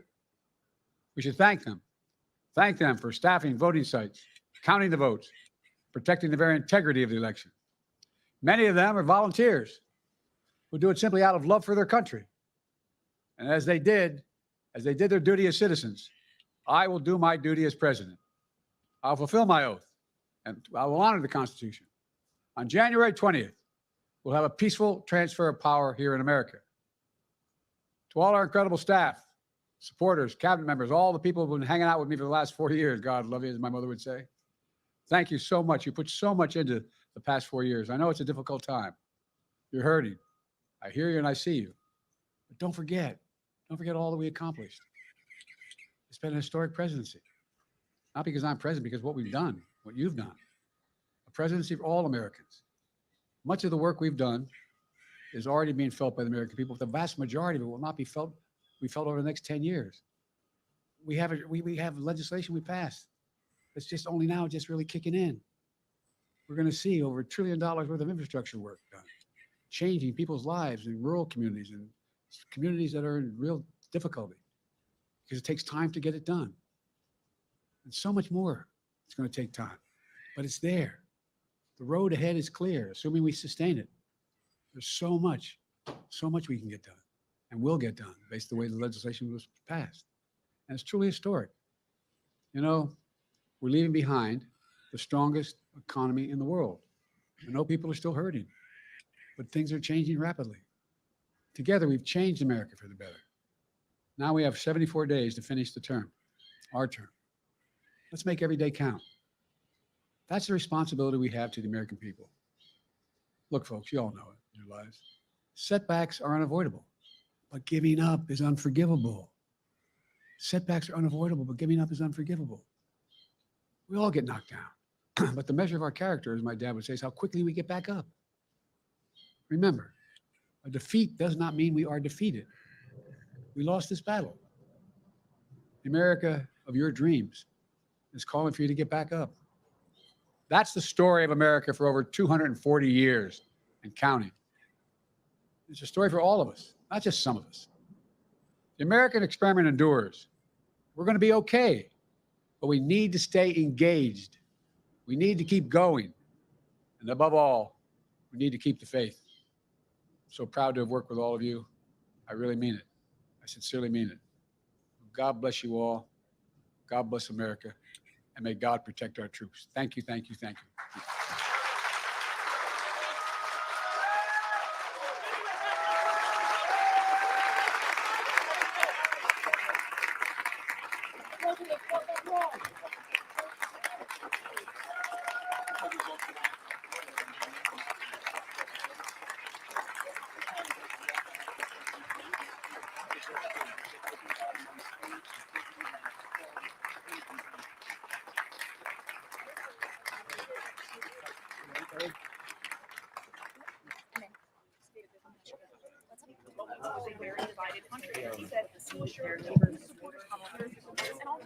And he had talked about his desire for questions about Damn, that's the most coherent I've ever seen him. It's funny how he said we're leaving behind the world's strongest economy, but the economy is fucking ass. Maybe it's still the strongest, but it's ass. I was hoping he would say he was going to pardon his son after he put so many people in jail for crack cocaine, and he was going to pardon his son for doing lines in the White House, the gun laws he broke, etc. And by the way, it is very American. Don't get it twisted to question the election. It is very American. That's what makes us America, that you can question the election. It doesn't, it's the exact opposite. If you just bend over and grab your ankles, you're fucking European. It's very, or Australian or Canadian. It's very American to question the election. What were you going to say? No, Sevi, I think you're wrong. Regarding what? Tell me. That was pretty good for Biden. That was amazing. I even played that at 1.25. That was pretty good. Lots of stories have come out over the last 4 years of Biden's people fighting bitterly with Kamala and her people. Yeah, it must be horrible in there. It would be great to just sit down and fucking drink some scotch with Joey and hear the stories. You know, he's seen some shit.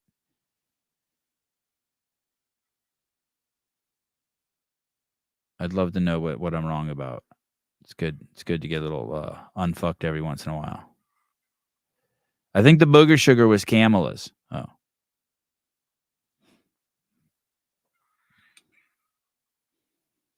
What was the original feed? I don't know. I just pulled up whatever popped up on YouTube. I think this is that's Fox's that's Fox's feed that I stole right there. I think you can steal presidential feeds. I think it's fine. I didn't get any strikes on that election video, and I was stealing all sorts of people's shit. I don't know if steal is the right word. Borrowing, using, giving credit to, emphasizing.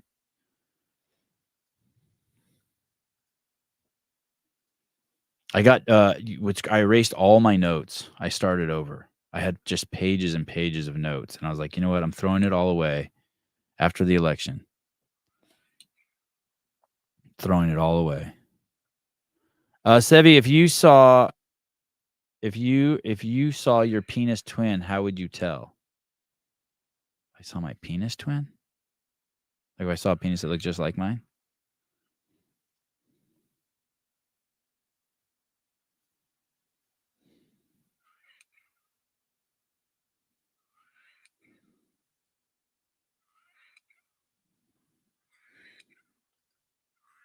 Sevon, now that our team won, how will you find content? I don't know. I'm just winging this shit.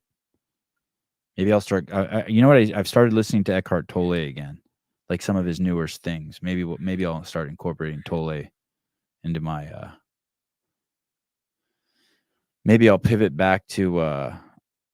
Well, it's also, hey man, this is going to be a great experiment. There's going to be so much fun stuff to watch.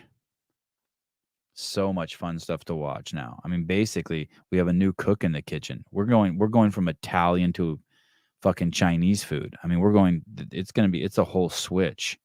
It's a whole switch now. I know some people think nothing's going to change. Well, I think we're going to party.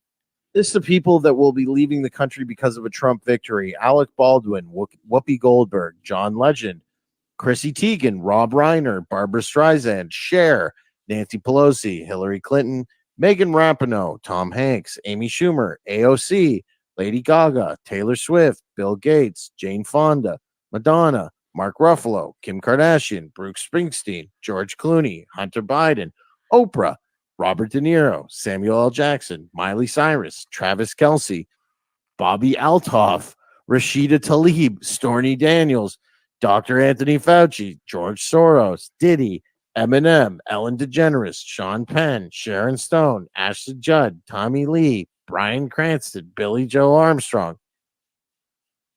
Wow.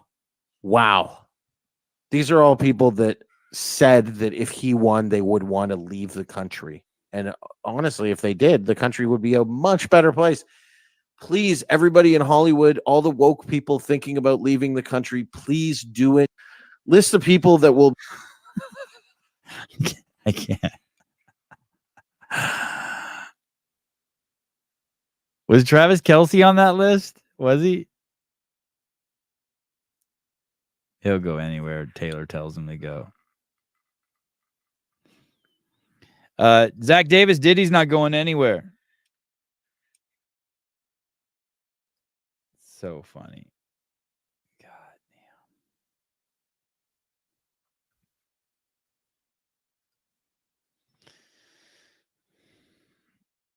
When you have a baby, they do this thing to your baby. Even if you have a home birth, they'll ask you if you want to do it. There's a test. I forget what the test is called, but they basically prick the bottom of your baby's heel, and they do it a bunch of times. I forget how many times they do it, but they prick the bottom of the baby's foot right at the heel, and they extract little droplets of blood, and they put them on a card. And then they, from what I remember, then they test the blood, and they find out if your baby has, God, I'm just winging this. Bear with me. The proper enzymes to digest certain kinds of proteins. And if your baby doesn't have those, your baby could die. And but by not having the right, I guess, digestion or tools to extract what it needs from food, and you won't even know it. And so there's this test they can do, and it's done to all babies to find it out.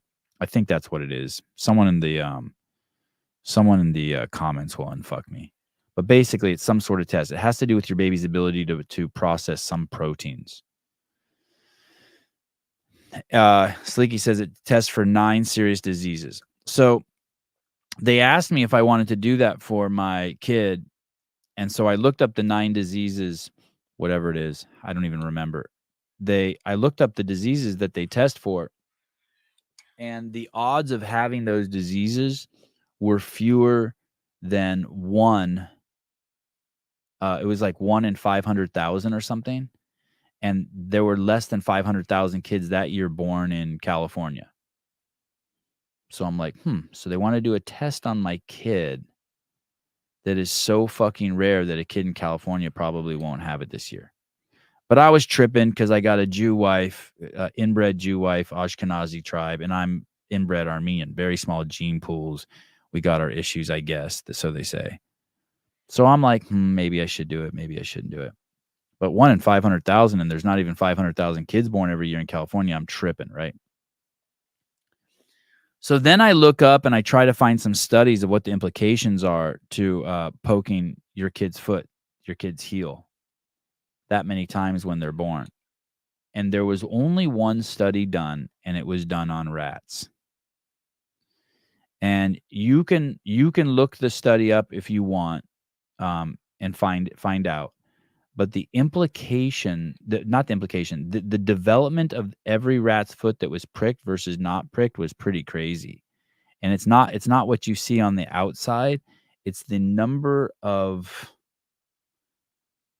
I don't know if the word is neurons, but it basically altered the rat's foot tremendously in terms of its signaling process to the brain as the rat turned into an adult.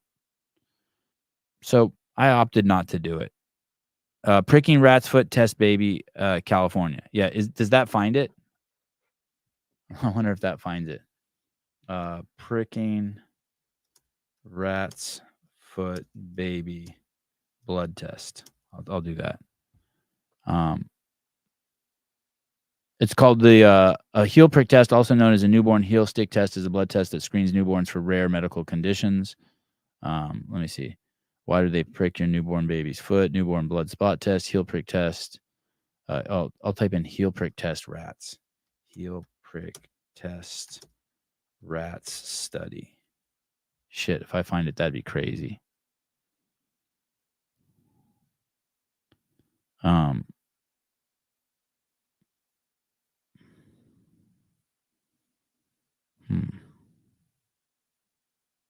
I don't see it from a quick test, but the top one is interesting. It says a pain response at maturity following prenatal pricks.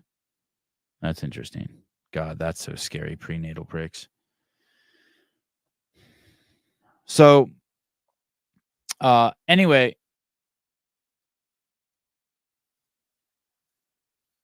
I saw no need to do it. My kids turned out fine. I weighed the pros and the cons myself. I was asking my wife if she remembers me doing the research on it. She said, "Oh yeah, you were in front of your computer for hours pecking away at your keyboard."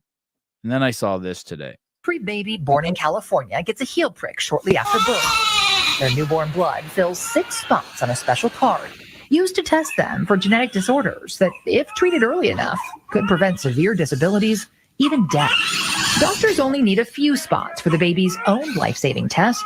The rest becomes property of the state. And what happens next has become a state secret. What are they trying to hide? From consumer watchdog's Jamie Court to genetic detective Cece Moore. People have the right to choose how their DNA is used and how their children's DNA is used. For years, everyone from privacy advocates to lawmakers have called for more transparency. Handwriting. And for years, we've been fighting for answers. The Department of Public Health declined our request for an interview, but our investigation uncovered that law enforcement requests newborn blood spots and in some cases uses the DNA to solve crimes. Records reveal thousands of de-identified DNA samples are sold each year to independent researchers.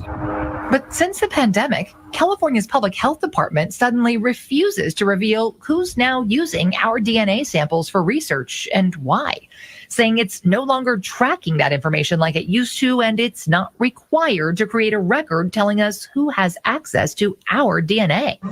At the Capitol this year, one transparency bill prompted by our reporting has sailed through the legislature with widespread support. But it was just amended to remove the part where the state has to publicly reveal who is doing the research. Every baby born in California gets a heel. I don't know. I don't know enough about blood to know what the fuck they could be doing with my kid's blood, but I also know enough to be like, why the hell would they hide that?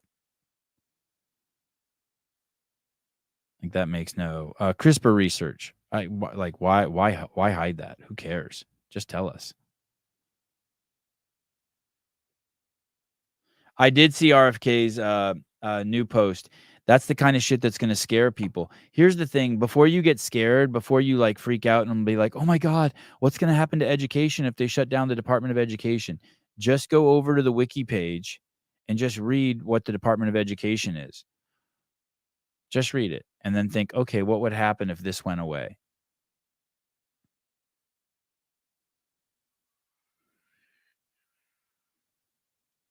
The Department of Education, when it was formed in 1980, we were at the peak of our school systems in this country. We had our smartest cohort of people based on the test we were giving kids ever in modern times. And the day that department was formed, we've been in a constant free fall. And I think it's very easy to make the connection when you see how they spend the money, why it was sent into free fall. They spend it on everything except education. The same's true with, the FDA and the CDC. And look at Pfizer. They've never made a drug that's cured a disease. The EPA, just start looking at their results and be like, what would happen if these places went away? I know it's scary because we just think of them as such important cogs in the system, and that if you take that cog off, the chain might get loose, or there might be some sort of issues, or who's going to protect us if we get rid of the FBI. But just read around a little bit. Read their wiki pages. Look at what they're supposed to do. The real fear is just imagine. So just imagine this. Let me just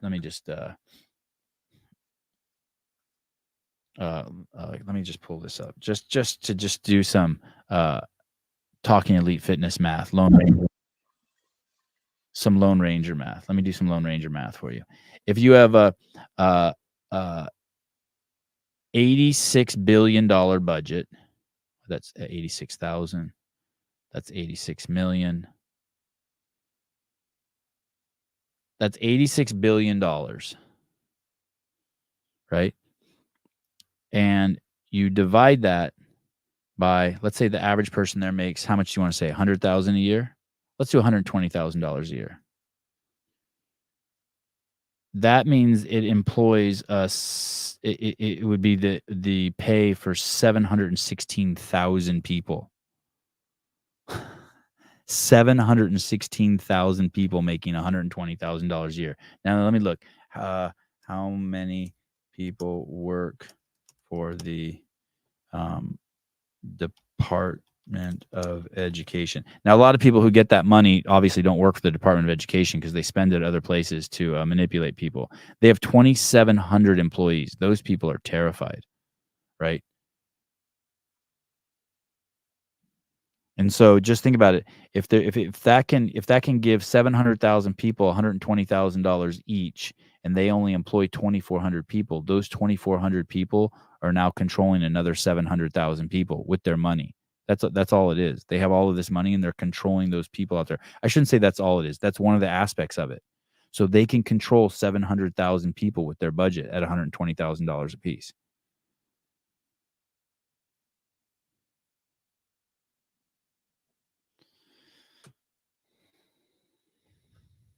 All right. Wow. Hour and 40 minutes. Holy cow. Tomorrow, Bear Hanlon's coming on. God, I didn't sleep well last night. And I feel sharp as a fucking tack right now. Is Veterans Day coming up?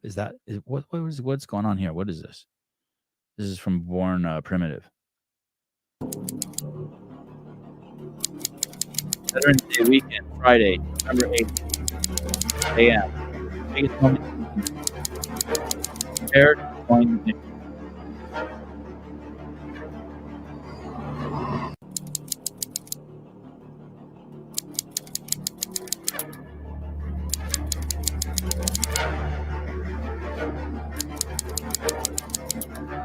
I have to assume that's tomorrow. Monday. Monday is Veterans Day. Veterans.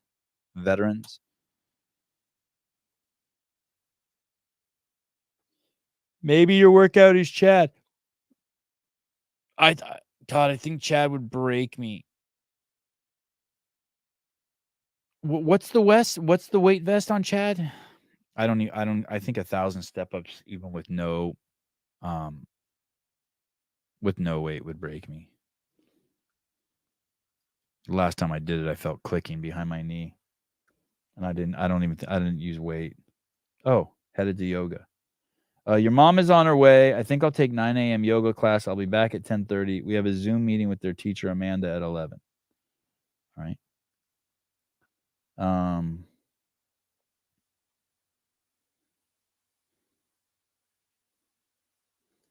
Oh, what is this?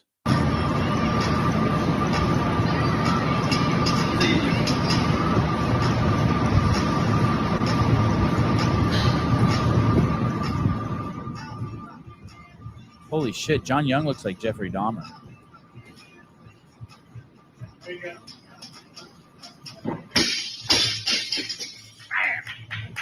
Wow. Wow, that's crazy. Damn, John Young is strong. Look at this.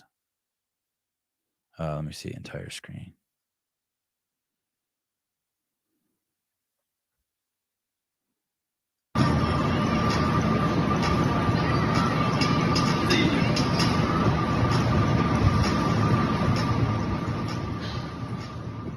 Doesn't he look like Dahmer?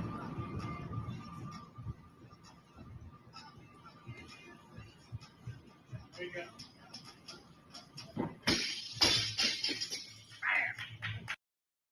Damn. That's crazy. What was that thing called again? The Booger made that lift up, right? What's the guy's name? Booger. Goob. Goob made that lift up. Damn.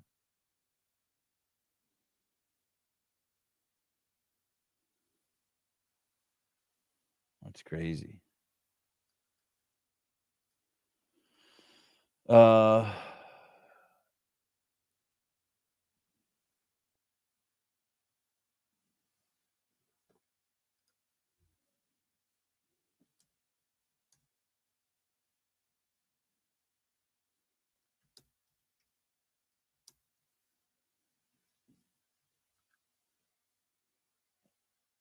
right.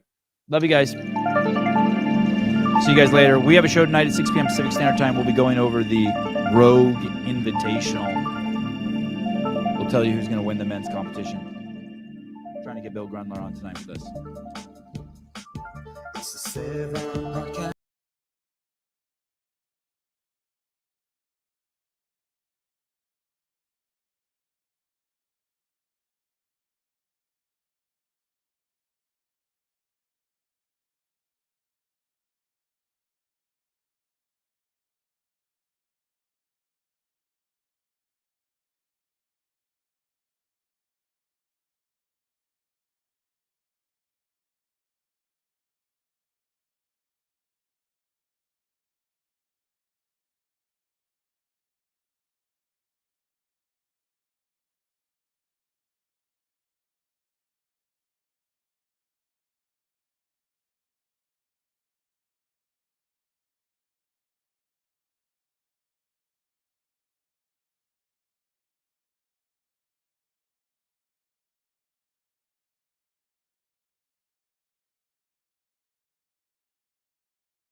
Better.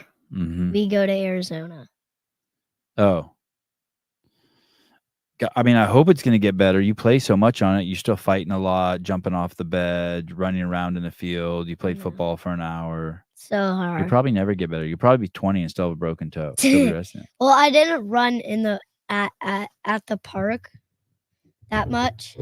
I did more walking than running. What do you mean you guys can't hear anything? You guys can't hear anything? Serious? You guys can't hear anything? And we're back. No sound? No sound? Does everybody realize the show is still on? Oh, yes. World War II, back when the Canadians weren't. Do I have sound? You guys can't hear me? You can't hear me? Oh, we hear you. Jesus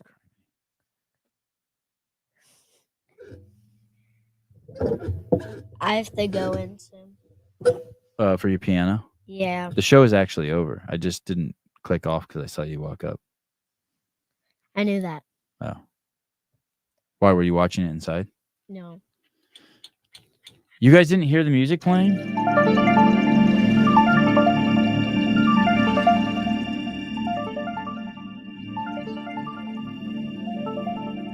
we do the other one? The one with Greg Glassman. I like that. Oh, okay. We'll play that one next. Hey, someone asked, were you around when the twins were born? You know what happened? He was around. I was around. But then my parents carried me out because they thought I would freak out. Really? Is that what happened? I don't remember that. Yeah. I remember the because mom would scream, and also there might be blood. So. Not might be.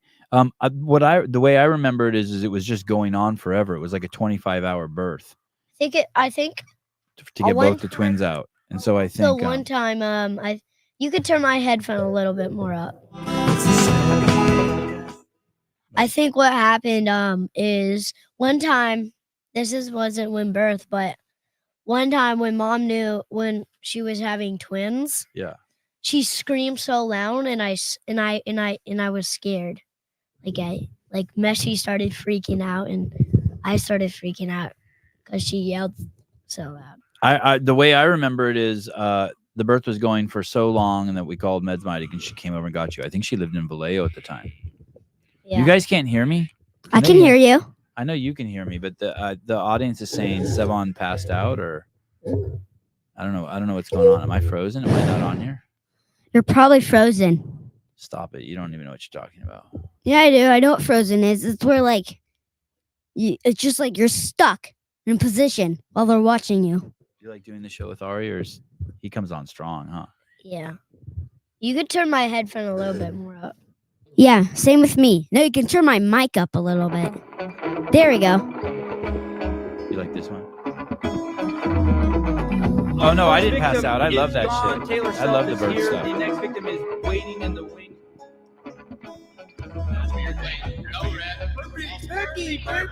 No red. Oh, I watched that kill Taylor. Yeah, the one that he missed the burpee. Blind, relentless, constant pursuit of excellence. That's what it is. The end's great. Yeah. Just Greg coming in, seeing some smart stuff. The reason why you can only see one kid is the other kid's. There's another section of the studio that I used to have a camera up on. I think I took that camera down and gave it away. Oh no. I think I gave it to Souza. There used to be 4 cameras in here now. Tell Souza we need it back. Yeah. How are there only 2 cameras and there used to be 4? Wait. Don't you have another camera? I do. But those are like my work cameras. Isn't there one behind you?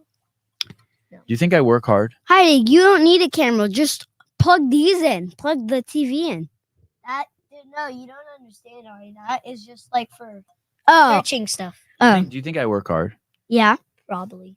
What do you mean probably? I'm with you all day. Do you think I work hard? No, you sit on. Mom works really hard. Yeah, like three times more than you. Okay. You know what's weird? You said you take care of Carla. All you're doing is standing around looking at your phone, working. You're not taking care of the dog. You said you would walk her every day. Yeah, you didn't ask Mom if we could have a barbell, and you got it anyways. Douche. Douche. And you said you'd take care of it too. And I never did. Mm-hmm. Yeah. All right. So Mom has to take care of the dog, you, and us. Yeah. Mom takes care of all of us. Yeah. Mm-hmm. You don't know how to handle your own stuff. How about right now? She's at yoga, and I'm taking care of you. No, you're not. You're not really McRennigus. taking care of us right now. You're taking care of the podcast. You're doing the show, Sevi. I don't think that's really. You're talking to us. We're like random people to you right now because we're on the show. What if will you say that I work hard if I give you some holy balls? Yes. You guys want to try these? What are holy balls? It's these holy balls. Oh, the ones I tried. When Joey comes on, we can open the bars. God, these smell so good. What? If you want to try these, you go to holyballs.com. Holyballs.com. WHOLLY balls. Holyballs.com. They're protein bites. I don't know if I should give you a whole one of these. I could remember that. Here, bite half of this, and then you got to stop touching your mic though, because it makes a squeaking sound. Take half a bite of that. Oh, I don't like those thingies. I can eat a whole, right? You can. You don't like that, Ari? Eh. I have ones that don't taste like coffee. Okay, good. I want to try. I want a peanut This is butter perfect bar. Yeah, it's like a perfect bar, but better. I want a perfect bar. Take a bite of that. Okay. I'm gonna have a perfect bar. Yeah. Come take a little bite of this. Come down here right now, real quick, and take a little bite of this. Is it like a perfect bar though? I think it's way better than a perfect bar. Tastes like fresher, and it's like I like the texture more. Oh yeah, let him have a little bite. I have more. Who doesn't have the rest of this that? is a bar. Take a small bite though, because it'll make your mouth get all. Oh, this is good. Yeah, it's good, right?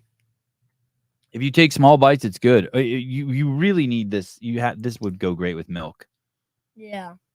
This would go great with milk. Hey, you know what you know what you could do? You could just take the. Hey, one day, you should buy a little desk. You should. Okay, go back to your mic, Ari, or One sit on day- the couch. When you should like scoot this thing over right here, put a little desk there, right there in that corner, or just clean that out, and I could do magic tricks. I can bring my green carpet in there. I can do magic tricks. On the show. I could set it up right there. You could do magic tricks right there. Let me see. Move that thing to the front. Okay, you want to go get your cards and do them a magic trick? Later. You don't want to do one right now? Well, I don't. I'll start It's keeping. gonna be hard to get all my cards out because it's locked, and I. Are you have to still go- touching the mic? And I have to go get the key. I'll get some new cards and I'll have Avi, do you want me to get it? I think we have lots of. Avi, do you want me to get it? Sure. But I don't know if I'm gonna do one. It's okay, Ari. You can hang Yeah. out in here. We're not going to be on very much longer. Those things are good. Those balls? Yeah. Yeah, holy balls. Holyballs.com. Holies. What did I do with the oh, this is them. Why is it called holy balls? Because like when you I don't know why when, it's called. when you eat complete. it, I think by holy it's when you complete. eat it, you're Yeah. like holy balls. Yeah, maybe. I think it's whole. It's holy spelled with a W, which means it's like it's got everything you need in there. It's like it's whole. It's complete. I think that's it. Tomorrow, How many listeners do you usually get? millions. No, you don't. Oh. You're not that funny. How many do I get then? Probably like 6. So that's I seen you get 105 before. 105. Yeah, it was He probably stupid. gets like 1,000. What would impress you? How many do I need to impress you? 6,000. 6,000. 6,000 would be impressive. 5. Have you ever got 6,000 I have. over? Yeah.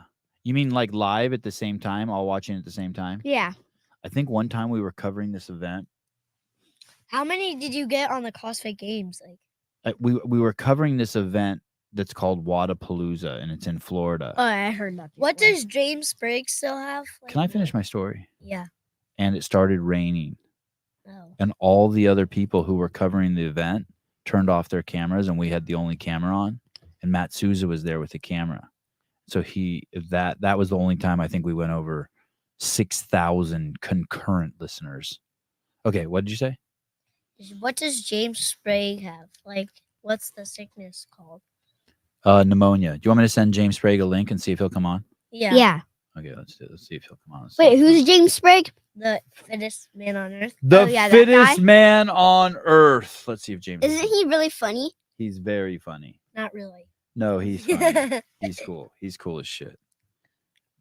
He's handsome too. Very handsome. Not really. Yeah, I like his mustache. You, I like you his know, beard. do you know why he's so good looking? Why? He has a timeless look to him. What do you mean? Meaning, like if he was born in the 1950s or 1920s, or if he was born in 1980, he transcends time. His looks are, So you're saying when he's 80, he'll still look like that? not meaning like there's different looks in different eras. You know what I mean? You know how like sometimes we go out and there's people with blue hair and nose piercings and you see them around. Yeah, 30 years ago. 30 years ago, you would have never seen that. Oh, but Like, James, what would you you could have seen? you didn't see holes in people's faces. Just like 50 years ago, you didn't see tattoos. And so Yeah. the looks of people are always changing. But you could drop James into any time period, and he'll still look good. and he'll still look good. Yeah, he has a timeless look to him. Oh, so that makes sense. Come on for a minute or two, please. Wait, do you call him Sprague or James? I call him James. Hey, James. Let me pretend like he's on. Hey, James. What's up, dude? Sprague. Good to see you, buddy. He's not on though. James, I know. I'm just pretending like if he was. I'm just trying to feel like how I would greet him. Maybe both. Yeah. I call John Young John or John Young. John. I call I him guess I John. call a lot of people by their first and last name at the same time. Matt Souza. I call him Souza. I was watching the podcast with Pat on. Pat Vellner. Who's that? No. The guy that bald. You get into a lot of argues with him. Oh, Pat Lang. Yeah. Yeah. He was great, wasn't he? Yeah. He's cool. Yeah. But why do you disagree? He sent me, we just disagree on stuff. Oh. He's a big fan of Tampon Tim. I'm not so much. Tampon Tim. He actually sent me, Pat sent me actually a very nice message on my phone telling me that he had fun on the show. Some people, like if Matt Souza Who does he vote for? Who? Tampon Tim? No, Pat. Tampon Tim. He's not even running yet. I know. He said he voted for a guy named Chase Oliver, but he really wanted to vote for Tampon Tim. Who? Who's Chase Oliver? Like Another part guy- of Trump's side? No, he was another guy. Oh. There were other people who were running that. You just never heard me say their name. Oh. Is this? Do you even know why you like Trump? No. Oh. He's a Yeah, cool I am guy. He's funny. funny. He's funny. I was watching videos. He's smart. With He doesn't Mom. lie. Don't you He think was- that you should have some reasons why you like him over Kamala? Yeah, he's funny. Mm-hmm. Kamala's not that Smart. funny. Kamala acts like Like, I she's saw- older. But don't you think it's more important to like choose people based I on saw like him doing the dance. what if they don't you think it's better you choose someone? Let's say you found out someone wants to spend money on clean drinking water. Don't you think that would be a better reason to like them? Yeah. Like what if someone's just a total douche, but they're Just gonna make like- sure your drinking water's clean, Yeah. right? Well, I like Trump because like He does all he's that funny. stuff. He does all that. Like I was stuff. watching. She wants clean water too, I think. Yeah, They but both want clean Trump, water. But Trump does both of the things. He's funny and wants clean water. Yeah, and he doesn't lie. He lies. He's been known to embellish a little bit. That's true. He's not perfect, but he's better. Yeah. But you should find things that maybe. So a lot of people didn't vote for Trump because there were things that they said that they didn't like about him. Has James responded to you? No, He's probably sleeping. you guys are worse staying on topic than I am. Really? Oh yeah, What do you mean worse?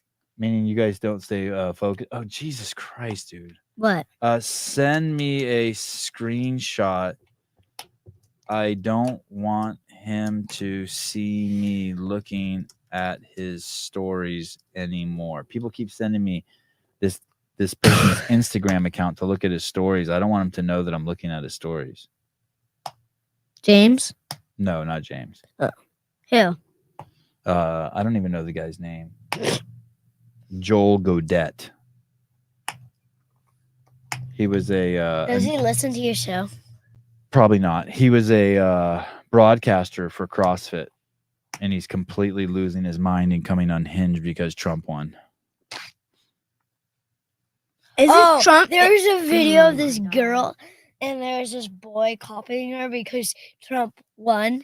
He's like, She was oh like- my She's like, God. I'm sorry, but why? She started freaking out. It was Do crazy. you really hate me this much? She started going berserk. Yeah. And then a Trump fan started copying her. All I care about is where did you see that? On Mom's phone. What were you doing looking at Mom's phone? We were looking at Trump. Don't ever look at a phone. No. We were looking at Trump's stuff. I know, but why were you looking at Mom's phone? Were you looking over her shoulder? Mom said we could watch. Yeah, it wasn't like your stuff where shooting people shooting each other. It wasn't like that. It was just funny stuff. Mom's in big trouble. No, she isn't. We're showing pictures like doing the Trump dance. Yeah.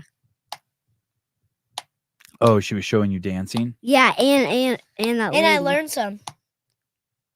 Yeah, we just saw Trump fans everywhere on her phone.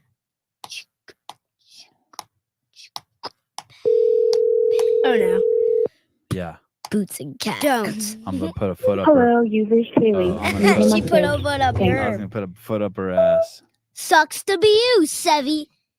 I was gonna put a big fat foot in her ass. Is Jimmy Kimmel flipping out? What did Jimmy Kimmel say? It was a terrible night for everyone who voted against him, and guess what? It was a bad night for everyone who voted for him. You just don't Wait, when realize does it Trump yet, become president? says the guy who wanted you to take your 8th booster. When does Trump become president? Douche. Again, Heidi. Canoe. Douche. Canoe. Wait, Heidi. Oh, I think the Greg thumbnail needs something like Metfix defined. Heidi. What? Is this Trump's second time running for being president? Yeah. Wait, when does Trump become the new president?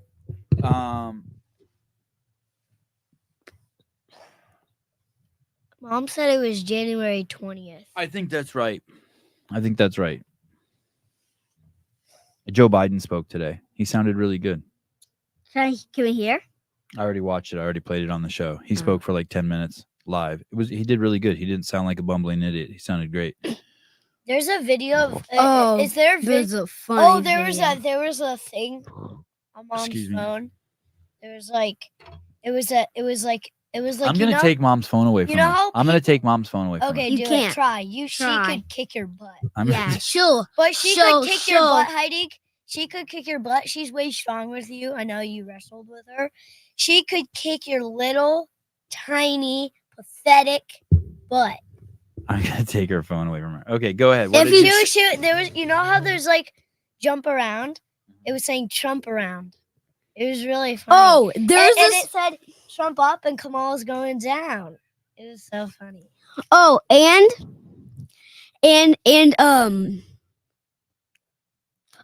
there's this part where it's like clean up Joe, I'm moving in soon. Get it? Clean up Joe. So clean up the White House. I'm moving in soon. I like it. You like that one, Ari? Yeah, it was funny. But he said like the A word in there. Ass? Yeah. I appreciate you not saying it on the show. It's funny. Okay. What's that book up there? How to Become a Prayer Warrior. Oh, I had this guy, Jared Ellis, on the show. He's a He came here. no, Yeah. he just came on. He's a what is he? What's a pastor or he's some religious guy. He runs. I wanna Okay, never. No, mind. wait. No, you Sorry. go ahead. No. I want to skate with Brock Johnson. Oh, the bike guy. You don't even skate anymore. You haven't skated since you hurt your toe. I don't even Who's think you that? remember how to skate. I remember how to skate. Remember, Brock Johnson was the guy we had on the show who set the world record for surfing on a bike. Oh, Brock Johnson. Do you think he's Yeah. good at surfing? Yeah, he's probably very athletic and Heidi. talented at all the Santa Cruz sports. Heidi. Yeah, what's up? No Bart in the still know where- Simpsons. Avi, no Bart in the Simpsons. Yes. When he meets someone new, he's like, "Who the hell are you?" He's like, and he's like, "My He's name's like, this," and he's My like, "Who-" name's Bart. Who the hell are you? "Yeah, Is that's funny." Then when he has a bump on his head or a broken toe, Mm-hmm. someone touches it, he's like, "Ow, quit it." Ow, quit it. Ow, quit it. All right. Do you have any final words? Yeah, we're done. All right. Love you guys. See you tonight at 6 p.m. for Eastern time. No, Pacific. No, not Eastern time. Pacific Standard Time. These boys have a secret stash of sugar in the house. One of my boys. Hey, Kinda sugar. let me tell you something, audience. Me personally, if my parents are sleeping, I'll eat a gummy or something. Seriously? Yeah. That's what I do. What can I say? That's what I do. Seriously, you go Yeah. into the drawer and get stuff? Oh, yeah, you should hide gummies or keep it in a safe. I dump gum in my mouth. No, I'm just kidding. Yeah, one time when you guys were you guys were like not around, we would go into the car and steal gum. What do I do if I've ever seen you chew gum? Probably like freak slap out. us. Slap Slap the us. No, because we done that. Slap the shit out of you. No, we done that before. Yeah, and you caught us. Mom and caught me. and one time I found a stick of gum, Mm-hmm. Yeah. and I went. So you know the 3 trees that are like a pyramid Yeah. that are right there. Yeah. I went behind one of those trees, ripped half of it in my mouth. Mom got in the car. She's like, and I got in the car. And Mom's like, "What are you chewing?" I'm like, "Oh no." And I spit out gum. There's so many stuff you don't know about. Like one time we went to the candy shop, came home, and you guys were sleeping, and I wasn't allowed to have any. I was like, I'm thinking one night when I run into your room, Mhm. just go into the candy drawer and eat a chocolate. I think. Yeah, that's what I. First of all, like that's not we don't have a candy drawer. Yeah, we do. No, we It's do a not. stash candy. Yeah, we just have like Pez everywhere, chocolate. I remember. But not like that junk. We're like, oh, go on. I remember once or twice seeing you guys with gum in your But mouth, last- and I always put my hand out and say, "Spit it out," and you're like, "Mom gave it to us," and I'm like, "I don't give a shit." Well, yesterday you said I could have a gummy. I said that? Yeah. Remember? No. Yeah, but Tell me so the context. I ate 2-3 gummies. No, 2 Oh, yeah, gummies. Where are these gummies coming from? So I don't even know. from the bottom drawer. I don't even know we have eat some. gummies. You would eat some sometime. I would. Yeah. But it's. My God, you don't remember everything. You're only Okay. 52. Listen, there's one Look, time. look. Listen, there's one time I had gummies this year. Yeah, How right. did you? So You think I had gummies more than? do you once not this year? remember telling me at Yes. you Sorry, go telling on. me I could have gummies? Maybe if we went to is that Joey? Maybe if we went to a jiu-jitsu tournament. No, I just in the house yesterday. We were watching the election stuff, and We don't even have gummies. yes, we do. I'll show you. We have gummies in the drawer and in the bottom drawer. Are they homemade ones? Where did They're- they come from? They're the pure store. fruit, and they only have like 2 grams of sugar. Oh, that's they what don't you even get- have like a gram of okay, sugar. Ruth, so you okay, remember okay. yesterday? You fucking knuckleheads! Those aren't gummies. Yeah, they are. Well, we call them gummies. Okay, fine. Okay, So go you, on. they're Go on. sweet Go as on. they're sweet as fish and Go on. stuff. Okay. So They're you, very good. Very. you know good. you asked me yesterday. But those don't have any added sugar in them. Those are No, those are no. those fruit things. It doesn't even have a Okay, gram of okay, sugar on it in okay, it. okay. It's like a half a gram. Okay, speak your mind. Go So ahead. so Heidi, you know how I asked you if I could have one of those things I don't remember, but yeah, go on. before Mhm. I asked you. I had 2. Why did you ask them then? Because you wanted some? I do that. You know what I do? Like Sorry. when we go First- to Arizona, there'll probably be a basket stuffed with sugar, and I'll hide that in one of my. Listen to in a what this guy room. says. In the What? 8th grade, I used to eat candy in my bedroom with the door open while my mom was in the kitchen. That's what this guy just said. I would close your door. Me too. You guys aren't allowed to close your door. Yes, Oh I am. yeah, I'll just hide somewhere. No, you're not. Yeah, I would go in a tree. Yeah, we go outside and or go to like our or I secret would go like treehouse. this. I would eat a chocolate or a gummy and then go in the bathroom pretending I have to go to the bathroom.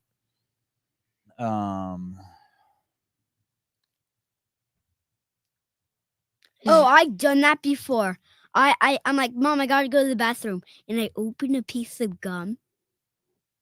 And there, but I actually did have to go to the bathroom too.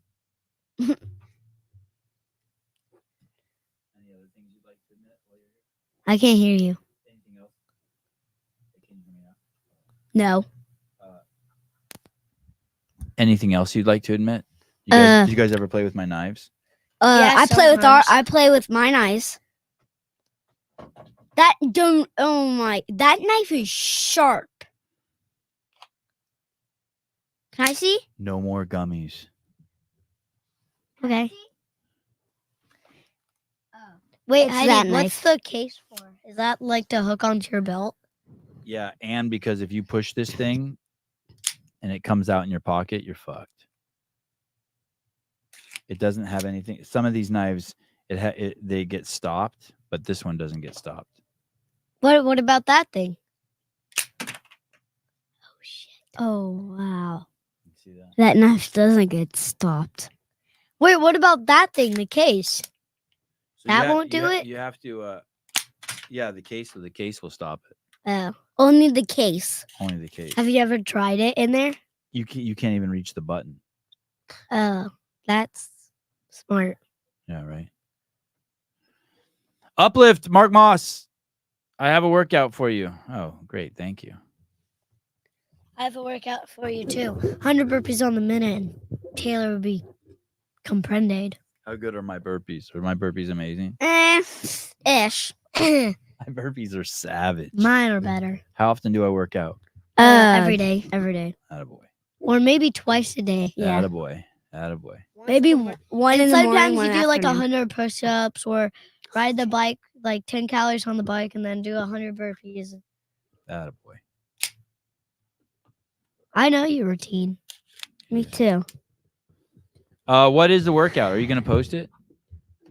Me? No, this guy in the comments says he has a workout for me. Wait, what? Kale Taylor's every Saturday? Yeah. What's today? I don't keep track of the days. Sorry. Okay, I'm gonna go. Just in case I have piano. Yeah, Ollie probably has piano. Oh yeah, I get to go down there. See my face. Okay. Bye. Bye. Oh, can we go somewhere? Heidi? Heidi, can we go somewhere after breakfast? Someone, you guys have some meeting or something. Oh, you mean after that? After that, I can take you guys where. meeting? After Oh, that, I yeah, can take you guys wherever you want. After We should go. where? Let's go to the beach. Hold on. Now they can see my come on, face, that's- right? They could see me, right? Oh, that's nice.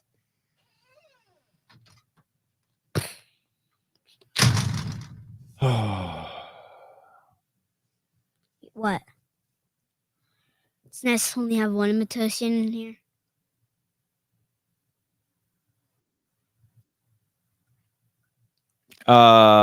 Taylor's time to 60 clean and jerks at 95 pounds, 1 minute on, rest until completion.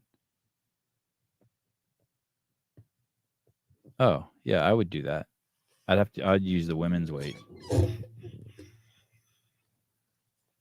The left-wing gender insanity being pushed on our children is an act of child abuse. Very simple. Here's my plan to stop the chemical, physical, and emotional mutilation of our youth. On day one, I will revoke Joe Biden's cruel policies on so-called gender-affirming care. Ridiculous. I will sign a new executive order instructing every federal agency to cease all programs that promote the concept of sex and gender transition at any age.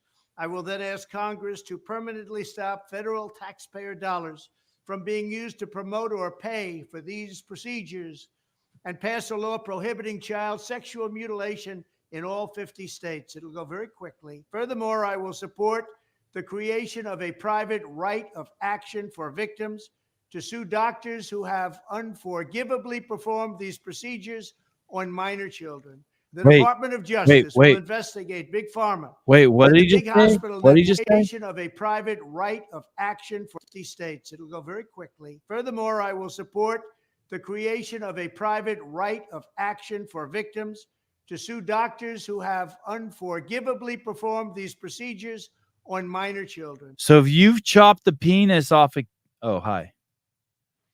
The Department of Justice will investigate Big Pharma and the big hospital networks to determine whether they have deliberately covered up horrific long.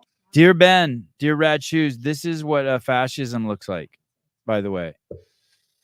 This is going to be the most fascist thing this dictator is going to do.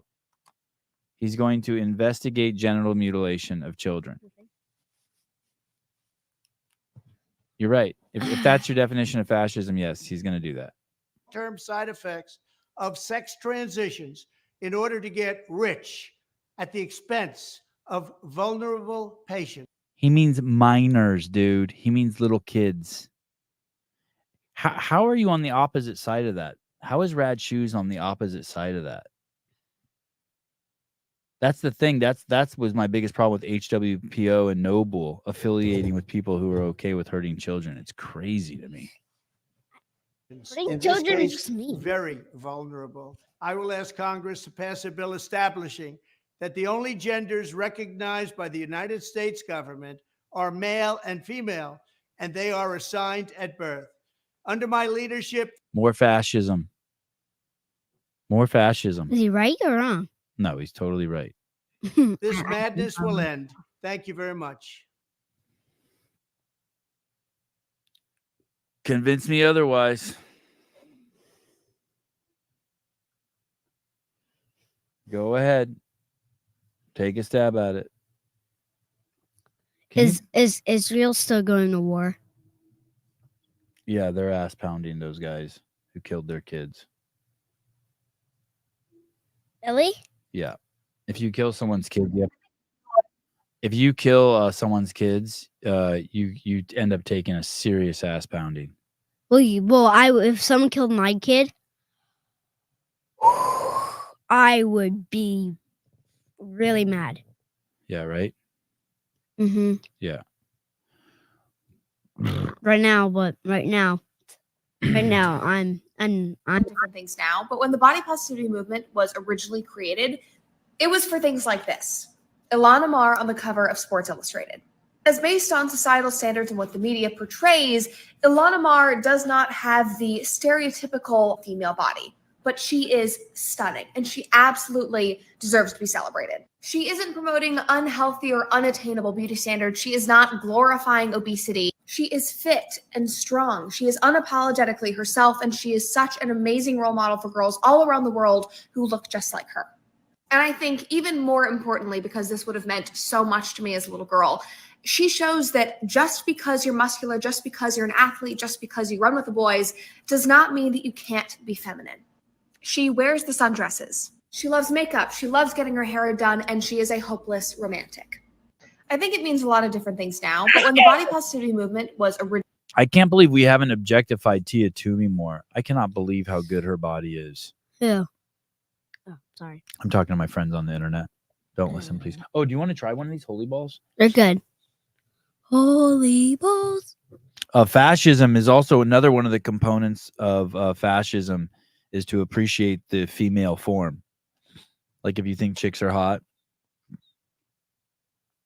Oh, extra sloppy. I need to talk to you. Do you have my phone number? Yeah, you'd hit it if you weren't married. Yeah, I mean, Tia's her body's so crazy. Most of the really, really pretty girls in the movies are actually really, really mean sometimes. They are? Yeah. I haven't noticed that. You haven't? Mm-hmm. Even in real life. You have the call-in number. Text me the text the call-in number. Usually really or can you DM me and then I'll just text you and then I'll just open my DMs and send you my number. I have something for you.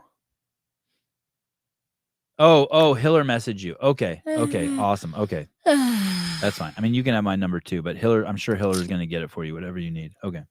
Do you want to taste one of these, Joey? It's not the coffee one. It's kind of like a perfect bar. Holy balls. WHOLLY balls. God, I hope what if I find out these people that I'm promoting voted for Kamala?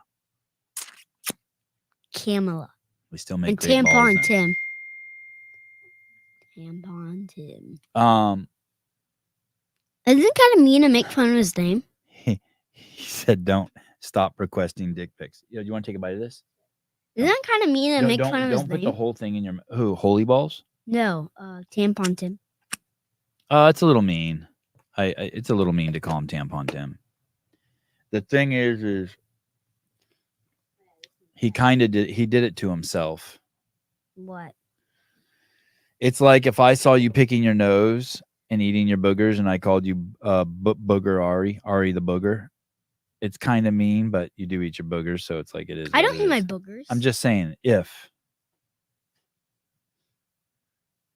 I ate my boogers when I was 7.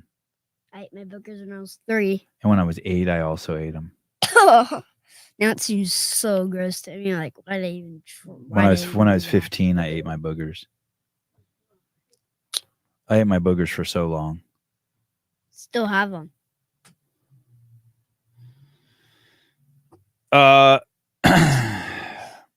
They they eat healthy and are from San Diego, and they said they voted for Trump. Oh, holy balls! Okay, cool. Free markets. Free. This is the kind of shit, by the way, that will be made. This is the kind of shit that's close to becoming made illegal. Probably, I wouldn't. I hate to put pressure on them, but it might even be illegal because there's so much fucking regulation in making stuff and selling stuff. That's fascism. I want to be older. Opening up the right free now, markets, so I taking understand get rid of everything you're regulation. saying. You want to be older so you can understand what I'm saying? Mhm. No, life's good. Right now it is, but when I get old like you, I'll be like Joe. I'll be like Joe Biden. Old. Can't even speak. No, you don't. That doesn't have to happen to you. You can stay sharp. Like Babug? Yeah, like Babu or like Trump or like Medmighty.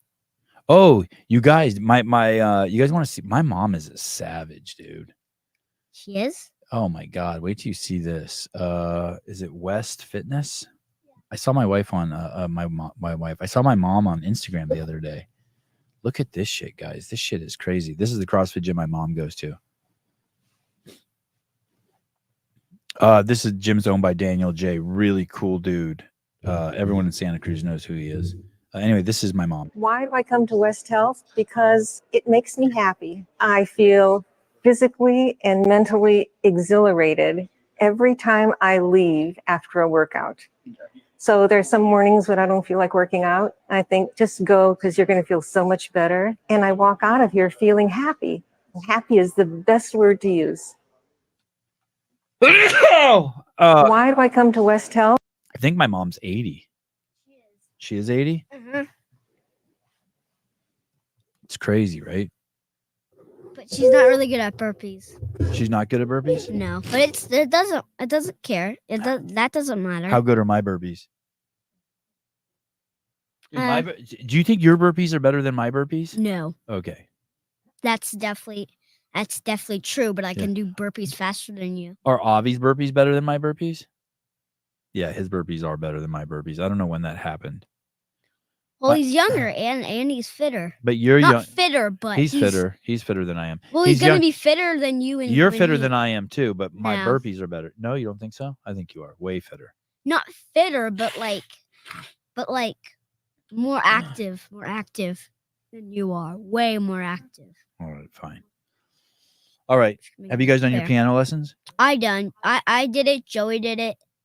Actually, did 2 because I didn't do piano after. Have you done Armenian lessons? Yeah. Did you do them too, Joey? Oh, okay. So we're done. All right. Let's go inside and we'll hang out. Okay. You guys want to play poker? Sure. All right. Yeah, it's gonna be so. What did easy, you say, Joey?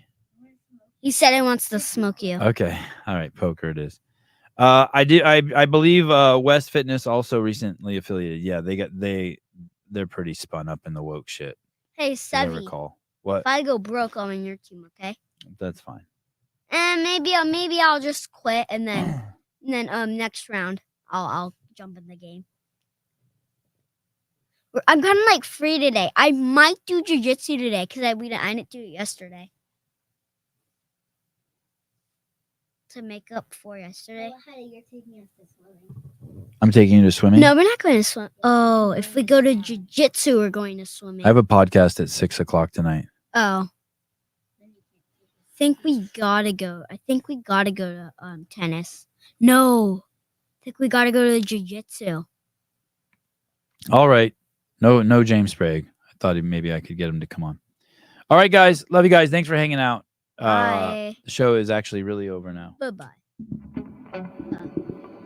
Do you like this one? We need a sponsor for Kill Taylor this week. Our first victim. The prize is going to be $1,500. Is here. The next victim is waiting in the wing. I have to work on the schedule for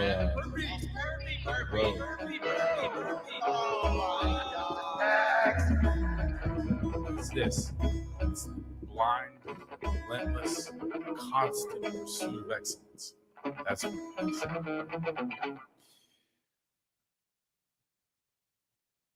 Peace.